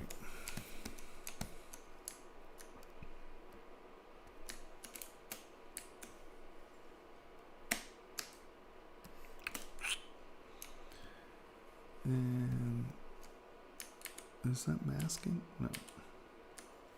All right. So we've duplicated. We're going to turn this guy off for a second. And now stop radial.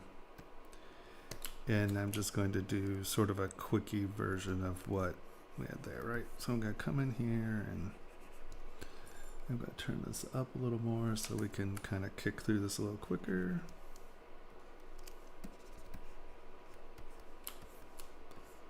Mm-hmm.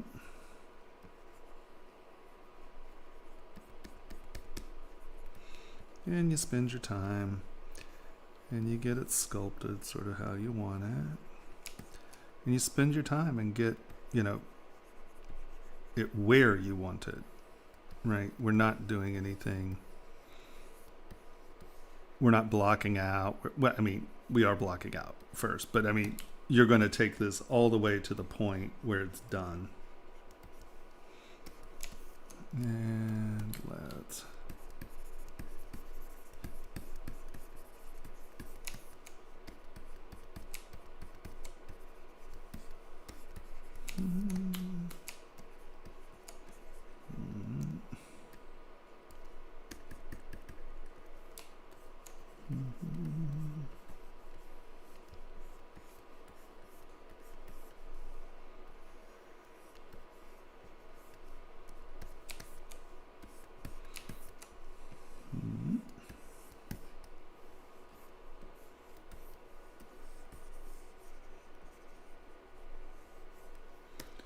and that becomes your city. Now, obviously, you're going to block it out where it looks a bit more like what you're shooting for as opposed to a stein with this weird little facey thing on it. And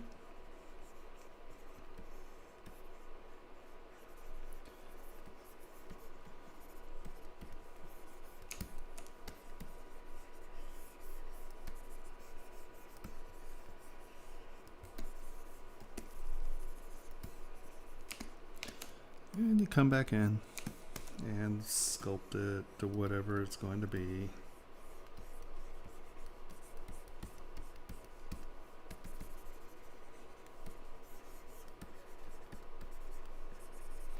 You can see I'm not being too stressed where my holes are, right? But I'm kind of leaving it flat because that's going to be my negative space. So now we've spent all our lovely time making this dimensional and we want it. We're going to turn this back on. And now everywhere it's gray is going to be a hole, right? Because that's below the surface of the last part. And so I'm just going to come in here and I'm going to knock these back. And you can use something really aggressive like slice if you want things to have sharp edges, right? You can come in and really get detailed holes. That's set to 100. That's super aggressive.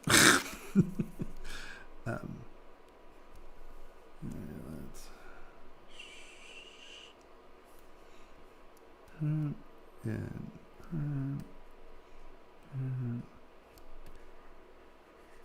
you can see by doing this, you can get really fine negative space going on.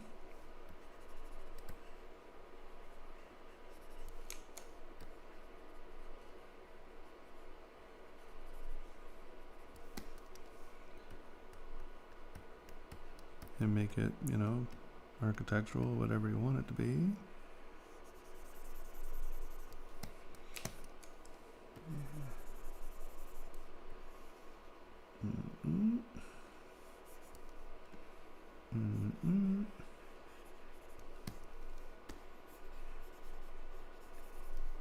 And just knock everything that's behind the surface back a little so all you see is the gray.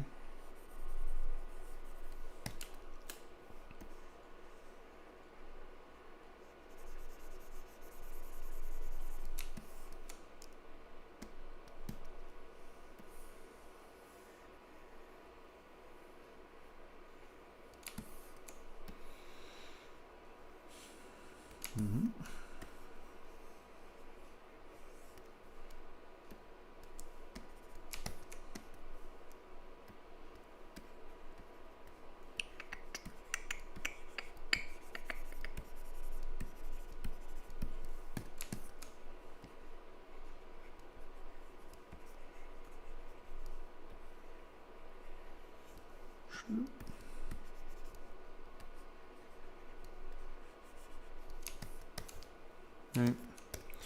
And once you kind of get to where you know your negative space is sorted out and it's where you want it,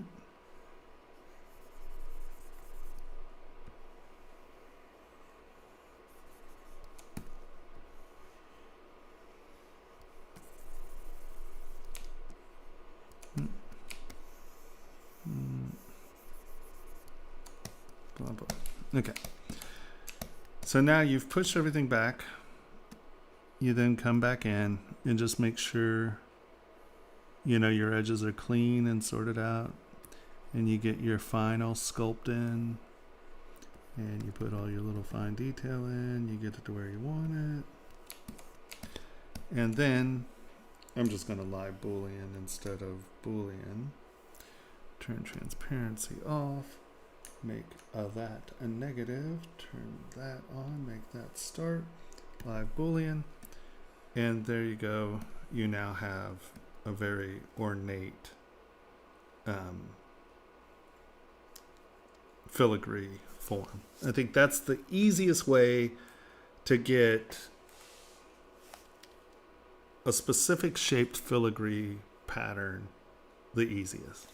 Does that make sense?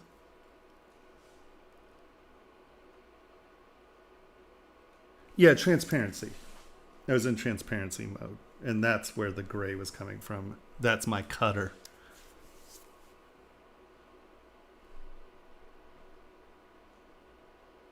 Did that answer Avata question?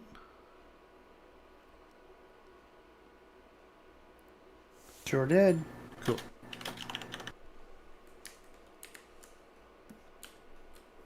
But this would not be a very effective stein, just so you know. A little leaky, maybe. A little leaky.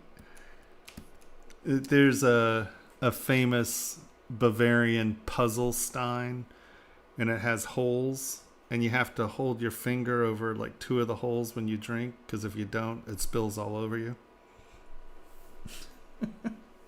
Have you ever It's not seen? what you need after drinking. What's that? Not what you need after you've been drinking. Well, that's the whole point. I mean, that's kind of that's the whole gist of the situation. How many proud Bavarians could not spill beer all over themselves? It's a very important skill to have.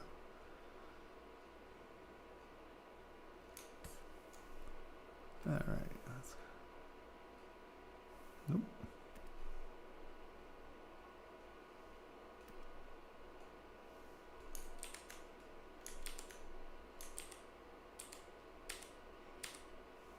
Any other questions? Yes, while driving, that's a very important thing. Very, very important skill for living in Bavaria. Can I hold this puzzle mug while I'm getting plowed and driving on the Autobahn at 1,000,000 miles an hour?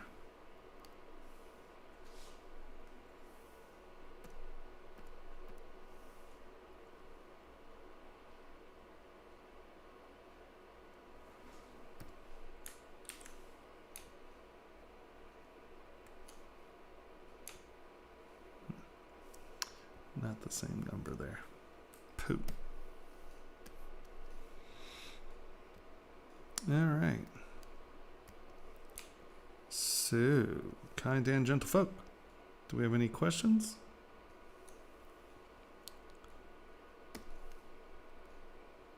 I do sincerely apologize that something has gone absolutely bonkers with the internet here.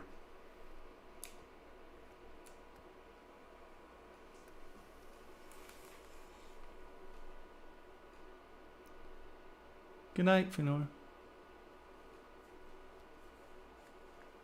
Yeah, next time we'll actually be able to critique. I promise. No, I better not say that. Promise now, because we would have promised that we were going to do critiques today. I know, that's what I'm saying. That's a bad word. I will do everything in my power to do critiques next week. How's that sound? Is that better?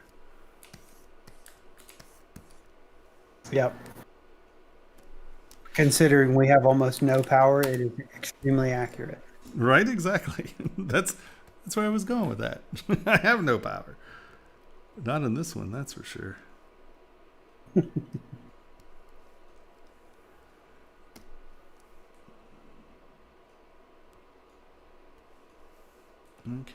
so if we do have questions, ask, because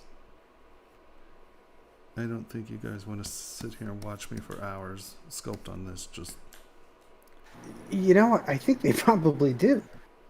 really? Yeah, I think that's a lot of what this channel is, right? Watching professionals sculpt professionally. But Or maybe you're the factor there that changes that equation. wow. I don't know.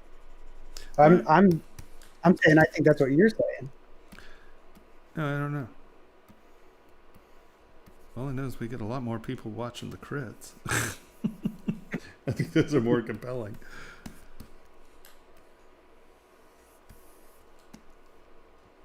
Maybe it depends on what you're sculpting. Because I tell you, Abraham Lincoln night was a full night. Yeah, Abraham Lincoln was a full night, wasn't it? Yep, it was live. It was a rowdy crowd, that's for sure.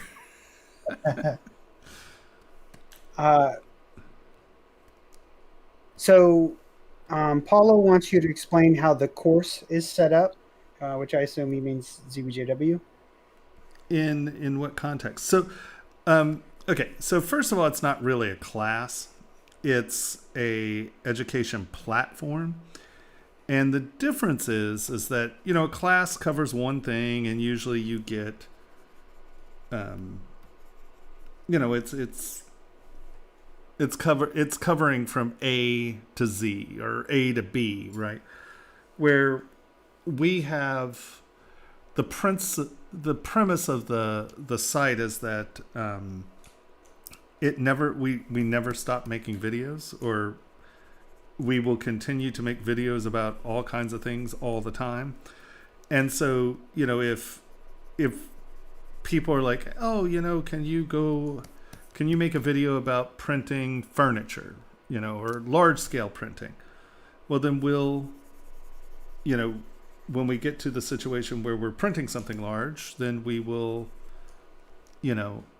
make that video for those people. So the community is really the important part of the course at this point, or of the platform. And Henry, what do you think? I mean, as a participant and a member, what do you So he asked a question earlier that made me think the question is really focused on how are projects laid out? How is the platform laid out? I'm sorry. Okay. So basically we have a few different sections, right? And we have a very large, ever-growing reference library, or sort of how I view a reference library. And we're now starting to put projects. So there are reference libraries that go over very specific, like it'll go over curves, go over brushes, go over very specific tools, very specific functions. So it's just talking about the function, not necessarily what you can do with it, not necessarily, oh, here you're going to do this with it. This is the function. And I think it's presented pretty uniquely and very in depth. And so that isn't necessarily projects, because that's going to, every time ZBrush comes up with an update, we make new skill videos or reference library videos. And that's also where every time we figure out a new little technique, or we take a tool that neither of us use much or none of us use much, and we just sit down and explore with that, and then we show different uses of that. So that's going to continue to grow, forever and a day. And then the projects library right now is based, I've been doing a lot of sort of, I wouldn't say they're entry level, but things that people who are just learning can tackle, right? And the thing about that is that even if you're a professional and you've been doing this for years, those are still very valuable exercises and things to do. Because once again, practice makes perfect, right? And so it's broken up into reference library. We have an assets library where we're giving you guys our brushes, but as we go along, we're building assets for people who aren't necessarily great sculptors yet, where there's some ornate architectural flourishes, and there are MPR brush, or they're not MPR brushes, the vector displacement maps. Alpha. Yeah, the alpha. It's so funny, they've changed the name on me. The what's it called? With the vector displacements maps, the VDMs. Like we're making some of those, and brushes and parts. And Rio is sort of Rio Grande is a jewelry distributor, and they are really being very supportive for us. And so we are trying to get them to produce some of our students' work, but also they have an entire library of hardware that they sell, like findings, like clasps and things like that. And we are going to start, we've started, but we will finish, like a reference library, or a reference library of parts, which are things that you can actually buy. So if if you're making something and you use this set of clasps, you know that you can just turn around and buy it, right? And that's something that's really important for early designers, because you don't want to make all your clasps, and you don't, well, you may want to, but it's an arduous task to be able to make your own findings. And so that way, you know, we're going to be giving you guys models of things that are real parts that can be purchased. And I mean, you're not tied into buying things from Rio. You can buy them from wherever you want, but at least you know that those parts actually exist and they're acquirable, right? So we have the reference library, we have an assets library, and then a projects library.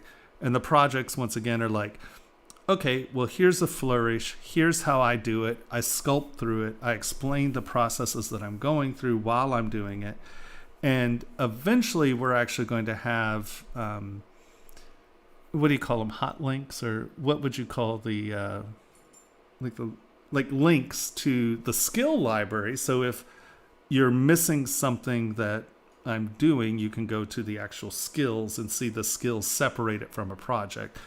And I mean, you know, we're brand new, so some of that kind of stuff is coming soon, like not real soon probably, because we have tons of other things to do too. But you know, the real idea of the whole thing is it's not a class, it's a community, and it's going to just continue to grow and grow and grow. It's not like we have the 12 sections and then that's it, right? I mean, you know, it's not like my older classes. You know, you pay anywhere between $700 and $1,000 to have a 6 to 12 week class, and all you got was, I mean, what was it? What was it supposed to be? 3 hours a week? Yeah, 3 hours a week. The equivalent of 4, close to 5 projects. Yeah. But I then in turn also gave the critiques to that. We also have office hours. So every Wednesday I'm in front of my computer. And so people can we have a GoToMeeting thing set up, and people can just come in and ask questions. Right now we're doing it once a month, but as soon as we get more people, we'll do crits for the members only, obviously. And then there's a couple other things. What am I missing? I tuned out. We're going to have to work on your sales pitch, man. I suck at my sales pitch, don't I? That was rough. All right. I'm a sculptor. I'm not a salesman. I'm the worst salesman in the world. There's a reason I designed the page and how students interact with it and all that, or members, not students. But yeah, there's a bunch of projects. There's a bunch of fundamentals. It's constantly growing. Work at your own pace. And we're there live every Wednesday for office hours if you need help. And we're on Discord always, really. We're on Discord a lot. Let's move on. And it's interesting because we just started doing another series of projects which aren't necessarily product end resulted. It's more about skill set developing. So it's like, oh, we're going to take this tool and we're going to do these exercises. And then that way your muscle memory and you get used to it. It's not really about, oh, we're going to get this end product out of it. It's really much more about getting that skill set down and doing it, you know, a few times in a different way. And it may, I mean, like, I'm not saying you're not going to have something at the end of it, but it's much more about the skill set than it is the product, where the ones that I do or the films that I'm making are a little bit more about a product oriented object. Like, how do we make halo rings? How do we make solitaires? How do we do, you know, a pendant? How do we do we're eventually going to have it broken down. We have a list of videos. It's like 200 videos. And it's like going through the historical periods of jewelry and like, here, this is how you make this period of jewelry. You know, these are the characteristics of this period of jewelry, or a specific piece of jewelry within that period of jewelry. And, you know, so like I said, it's just going to be this, it's going to continue to grow and grow and grow and grow. Yeah, I suck at sales pitches, man. What was that?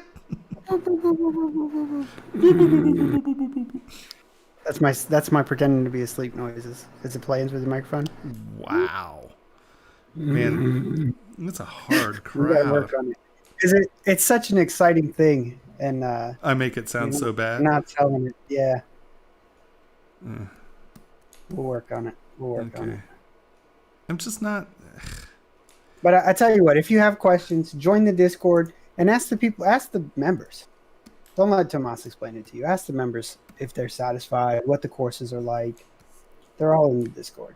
Because sadly, anytime I start trying to sell something, I feel like a used car salesman, and I feel I'm just a lousy salesperson. I really am.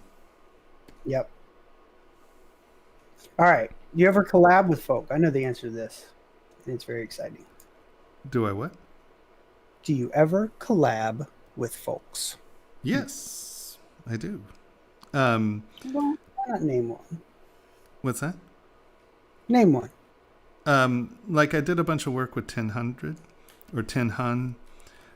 He's a graphics artist. He does a lot of murals. Let's see if I can find those pictures. I'm going to post a link. Yeah, you post a link. That's probably better. Me searching for things is painful.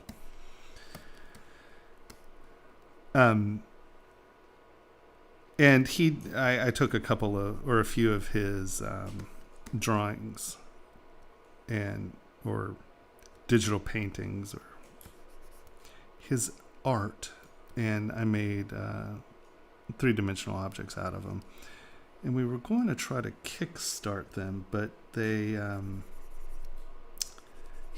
moved, and needless to say, when you move and then try to get your whole thing up and going again, it takes a little time.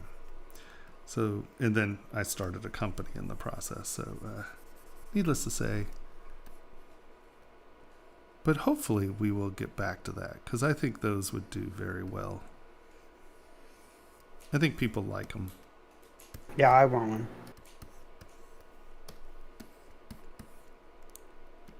Because I think I did a pretty... Can you give... Go ahead.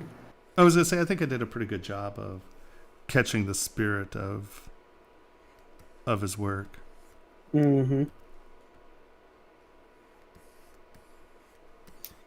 All right. Can you give some tips on character likeness portraits? Well, so much of it really is just getting... The best thing you can do for caricature work is getting good reference images. And what you need is images from front, left, right, back. You need stuff from the top. You need things from like weird angles looking up the cheek and into the eye socket and things like that. So, you just need really good very good references, because it gets very tricky, like when you get into eye sockets and eye placement and how far the lips protruding from the chin and things like that. And if you only have one view, you do not get it. It's so hard to do good portrait work from one view, right? You have to have at least two. You have to have at least one profile and one front. And they really need to be pretty true on front and side, because if they're off a little, you're foreshortening. So the nose will be a little shorter. The eye socket will be a little more shallow, because you're seeing the eye farther out, and you all can't see me doing hand gestures at all, can you? It's really pathetic. Okay. And so, reference images are the best way, because if you have really good reference images, you're just copying that person's features, you know. But yeah, I would say that reference images are the most important part of caricature or portrait work. And getting it all from different sides, because, you know, some people's eye sits farther in one socket, not as far in the other socket. And those are the little idiosyncratic things that people would never be able to tell you, oh, that's what is about that person's face that makes that person's face that face. But when you really get in there and like you lay down grids and stuff, and because I used to do portrait work in clay for a while, and you do really serious grids, and you actually have people sit in front of grids when you take the reference images, and the same for caricatures or characters. Like when we were doing all of the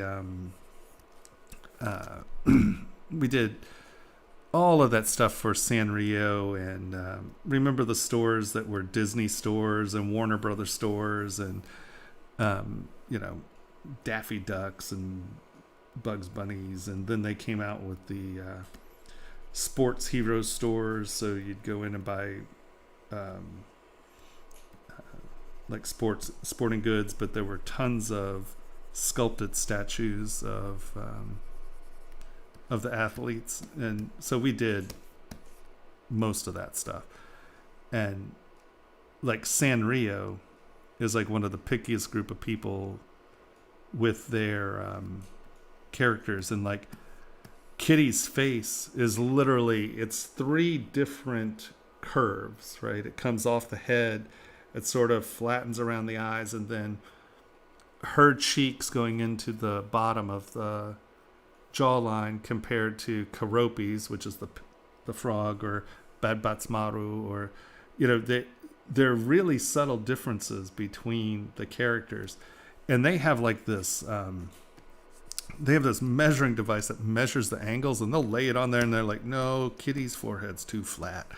And I mean, like, they are incredibly anal about the 3-dimensional representations of their characters.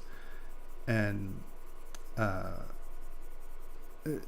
was always fascinating, because once again, you just get grids and you do it from a bunch of different angles, and we would just take saw wire, right? So you had a good portrait here, and you'd come in and you'd, you know, get, that's a little bit more like Keropi, but you'd lay down a tight grid, you'd do it here, and then you had the view from here, and then you had the top view, and then you'd saw wire with a sawzall, and you'd saw wire it out of the, we were doing it in yellow foam, and you'd saw wire it out from one direction, and then we'd take images from the angles, and then we do markers. You project it, right? You use those 3M projectors, and we project it and just Sharpie the 2 lines, saw wire that off, or use a sharp knife and get that off, and then you round the corners out, and it's just slowly sanding them until the curves really match the feeling of the initial curves. And yeah, and I mean, you think that people are picky about their, you know, their husband's portrait or their portrait for the bank or whatever. You haven't seen picky until you've hit Sanrio. That's all I can say. But I mean, you know, they control an incredibly powerful, iconic characters. The other people who were very, very picky about it was Miffy-chan. He's actually I think he's from the Netherlands. The guy who designed Miffy, which is this little bunny rabbit, and she has a bunch of friends. And I think actually, if I'm not mistaken, I think Sanrio licensed Miffy. Oh yeah, they did, and thus in turn why they were very picky with those characters. But yeah, it really comes down to good reference material, I think, is the real key to good character stuff.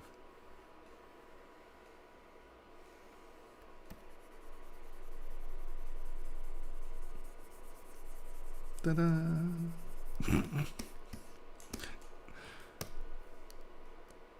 They were like, well, no, I was talking about what brush do you use? Like, oh.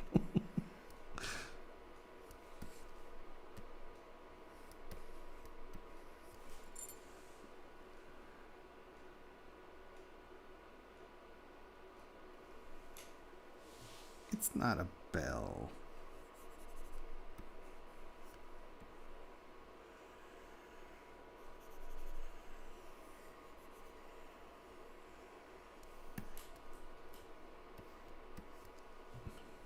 Anything out there? Did I stop? Yeah, Juice just popped in and asked if we got to their Priestess model, and we did. It was the third model that we got to, I think. So it should be at the very beginning of the currently running YouTube stream. You just rewind it. Yeah, we, like in the middle of the crit, my internet just ate it, and then it just hasn't been the same again. I think someone like ran over something, because, I mean, usually the internet here is very good. It's abysmal. Yeah, right now it's not good. Yeah, I mean, luckily stream quality is fine. You just can't download it in files, so crits is out. Yeah, I don't, you know what? I am very uninspired about this. I had an idea, and then I started talking, and then when I started doing what I was thinking, I was like, that's not what I was thinking. And that's a lesson in design iterations. Just hold shift, turn up your intensity, and wipe it out. See, this is a very important lesson to learn too. Don't be afraid to just burn it to the ground when it is not doing what you wanted it to do. I'm like, wait a minute.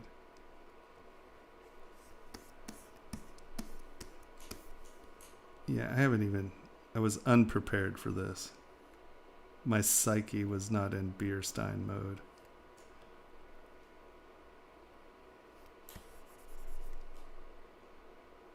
Well, good artists could just do whatever they want when they want. That's not true. I don't think that's true. I'm definitely a creature of rhythm.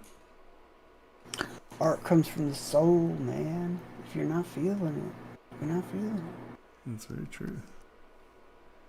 Now, work is a different issue altogether. Not my work, but work. It don't matter if you're feeling it.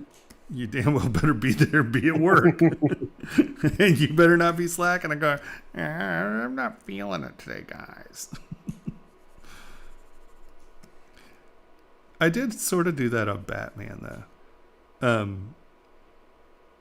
They added this scene, and we did these two big, like, Greek-style guys standing on either side of the door, and they're kind of twisting they're sort of bent over, sort of that Atlas crushed sort of bent over pose.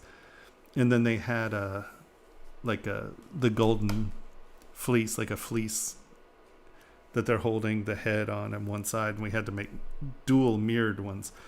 And it was cold. They put us in we had to do it on one of the sound stages that no one else was using. It was just us. So they just threw up this wall of plastic and used those like turbo heat cannons. And that's how they were heating our little section of the soundstage. And I don't know if you've ever been to a studio tour, but these sound stages are big. And, plastic wall and heat cannon really is not protecting you from winter, especially in LA, because nothing's insulated for winter. It was cold. And the other thing you'll know about sound stages is that all of them have coffee makers attached to them. Just, the instant trip and labor comes by and changes the coffee. So there's always coffee in the coffee things. So I was drinking, oh my God, I was probably drinking like 3 pots of coffee a day because we were just using it to stay warm.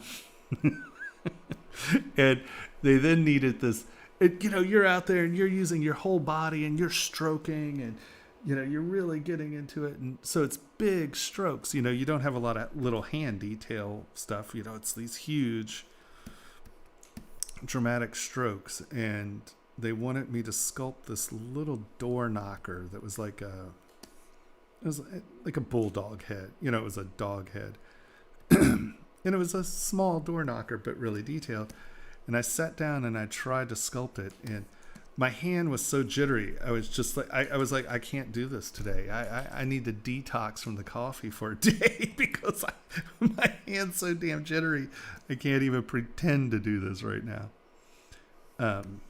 So there are ways you can say, I just can't do it today. But yeah, no, probably. It was frowned upon. Let's put it this way. No one was pleased with that answer. And I'm just like, I'm not kidding. I physically cannot do this today. You're going to have to give me a day.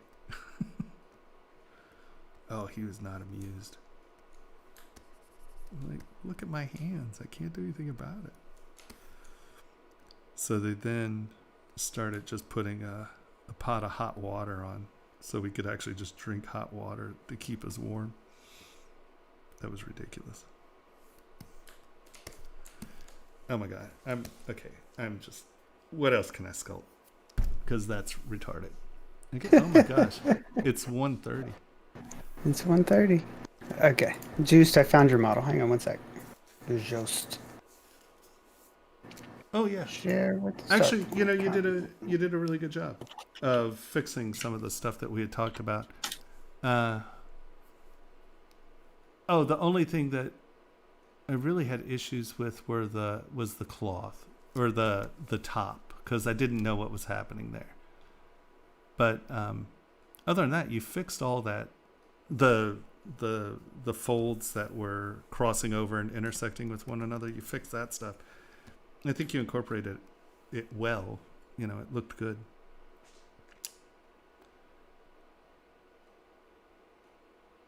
And I still like the owl. It reminds me of something from Spirited Away.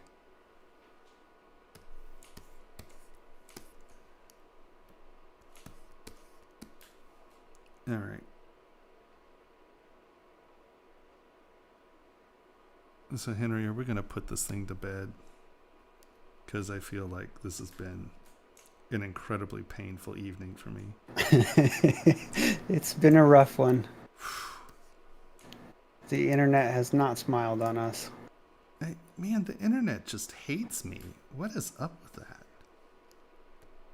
What did I ever do to the internet? I mean, you talk smack about it all the time. It's probably like, oh, you think it's bad, huh?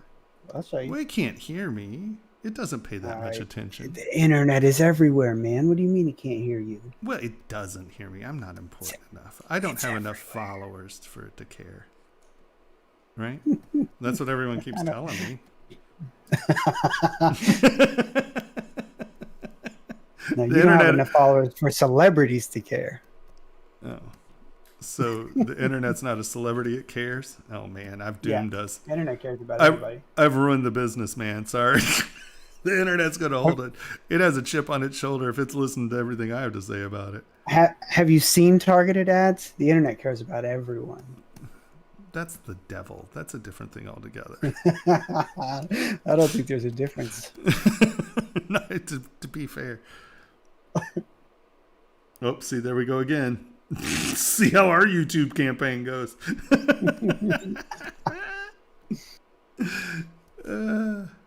Oh my God. All right. Absolutely Let's call it ridiculous. All right. If you're on YouTube, make sure you like and subscribe. I was going to say this is going to be really embarrassing with me saying this, guys. But I mean, if you enjoy what you're seeing, please subscribe to our YouTube channel and press a thumbs up if you like what's happening. I apologize. Kyle, don't hate me for this one. please just don't hate sorry, me for this Kyle. one. I'm so sorry.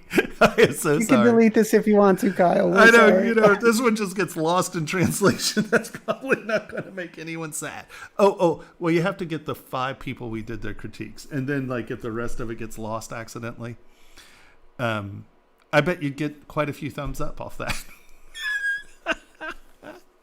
And remember, in the comment section on YouTube, if anyone has any questions other than snide comments about my internet, put it in the comments, and either I or someone from Pixologic will answer that question. All right. I apologize for yet another absolutely clustered stream here. I'm batting 1,000. Boy, it's been a good year for me in the internet. We haven't had problems like this for months. It's been a while. It's been a long while, actually, since we we were due for a bad one. Yeah, good. Let's hope that's it, because that was, I mean, it hurts. My body hurts from this one. That's how bad it was. Oh, it's tragic. I'll sleep well. So thanks, ZBrush, for not kicking me off. And they're like, he's on the overnight thing. No one cares. Yeah, thanks everyone for being patient. Well, some of you weren't very patient, but I'll thank you anyway. If we didn't get to your model, we still have it, and you'll be first in line next week. We will do it next week, and I assure you, well, no, I'm not going to say things like that. Hopefully, this place will have its internet sorted out. I do things at night, so if there are problems, nothing ever gets done until tomorrow. So I'm sure that there will be plenty of people who will complain tomorrow about it, and hopefully it'll be fixed by then. Yep. Subscribe to the YouTube channel, and you can always find us at TS Wittelsbach, whether it's ArtStation or any of that stuff, and our YouTube channel. Subscribe to that too if you have some time. I know that everyone's very excited about going out and doing that. And thank you everyone at ZBrush and Pixologic for letting me continue to do this, and I guarantee you they're not going to let me continue to do this. All right. Am I missing anything? Did I forget anything? Join the Discord. We in our community answer questions all week long, so you don't have to be here for the stream. You can ask a question whenever you want. If you want Tomas's UI, the link is on the screen. Just sign up for the mailing list. You'll get his UI, brushes, etc., etc. Yeah. See you next time. Right. Hopefully it's better. Wow. Okay. Hopefully it's competent. Oh my God. I'm glad you all can't see me. All right. Have a great day, man. Sorry that we ended quick, and subscribe. All right.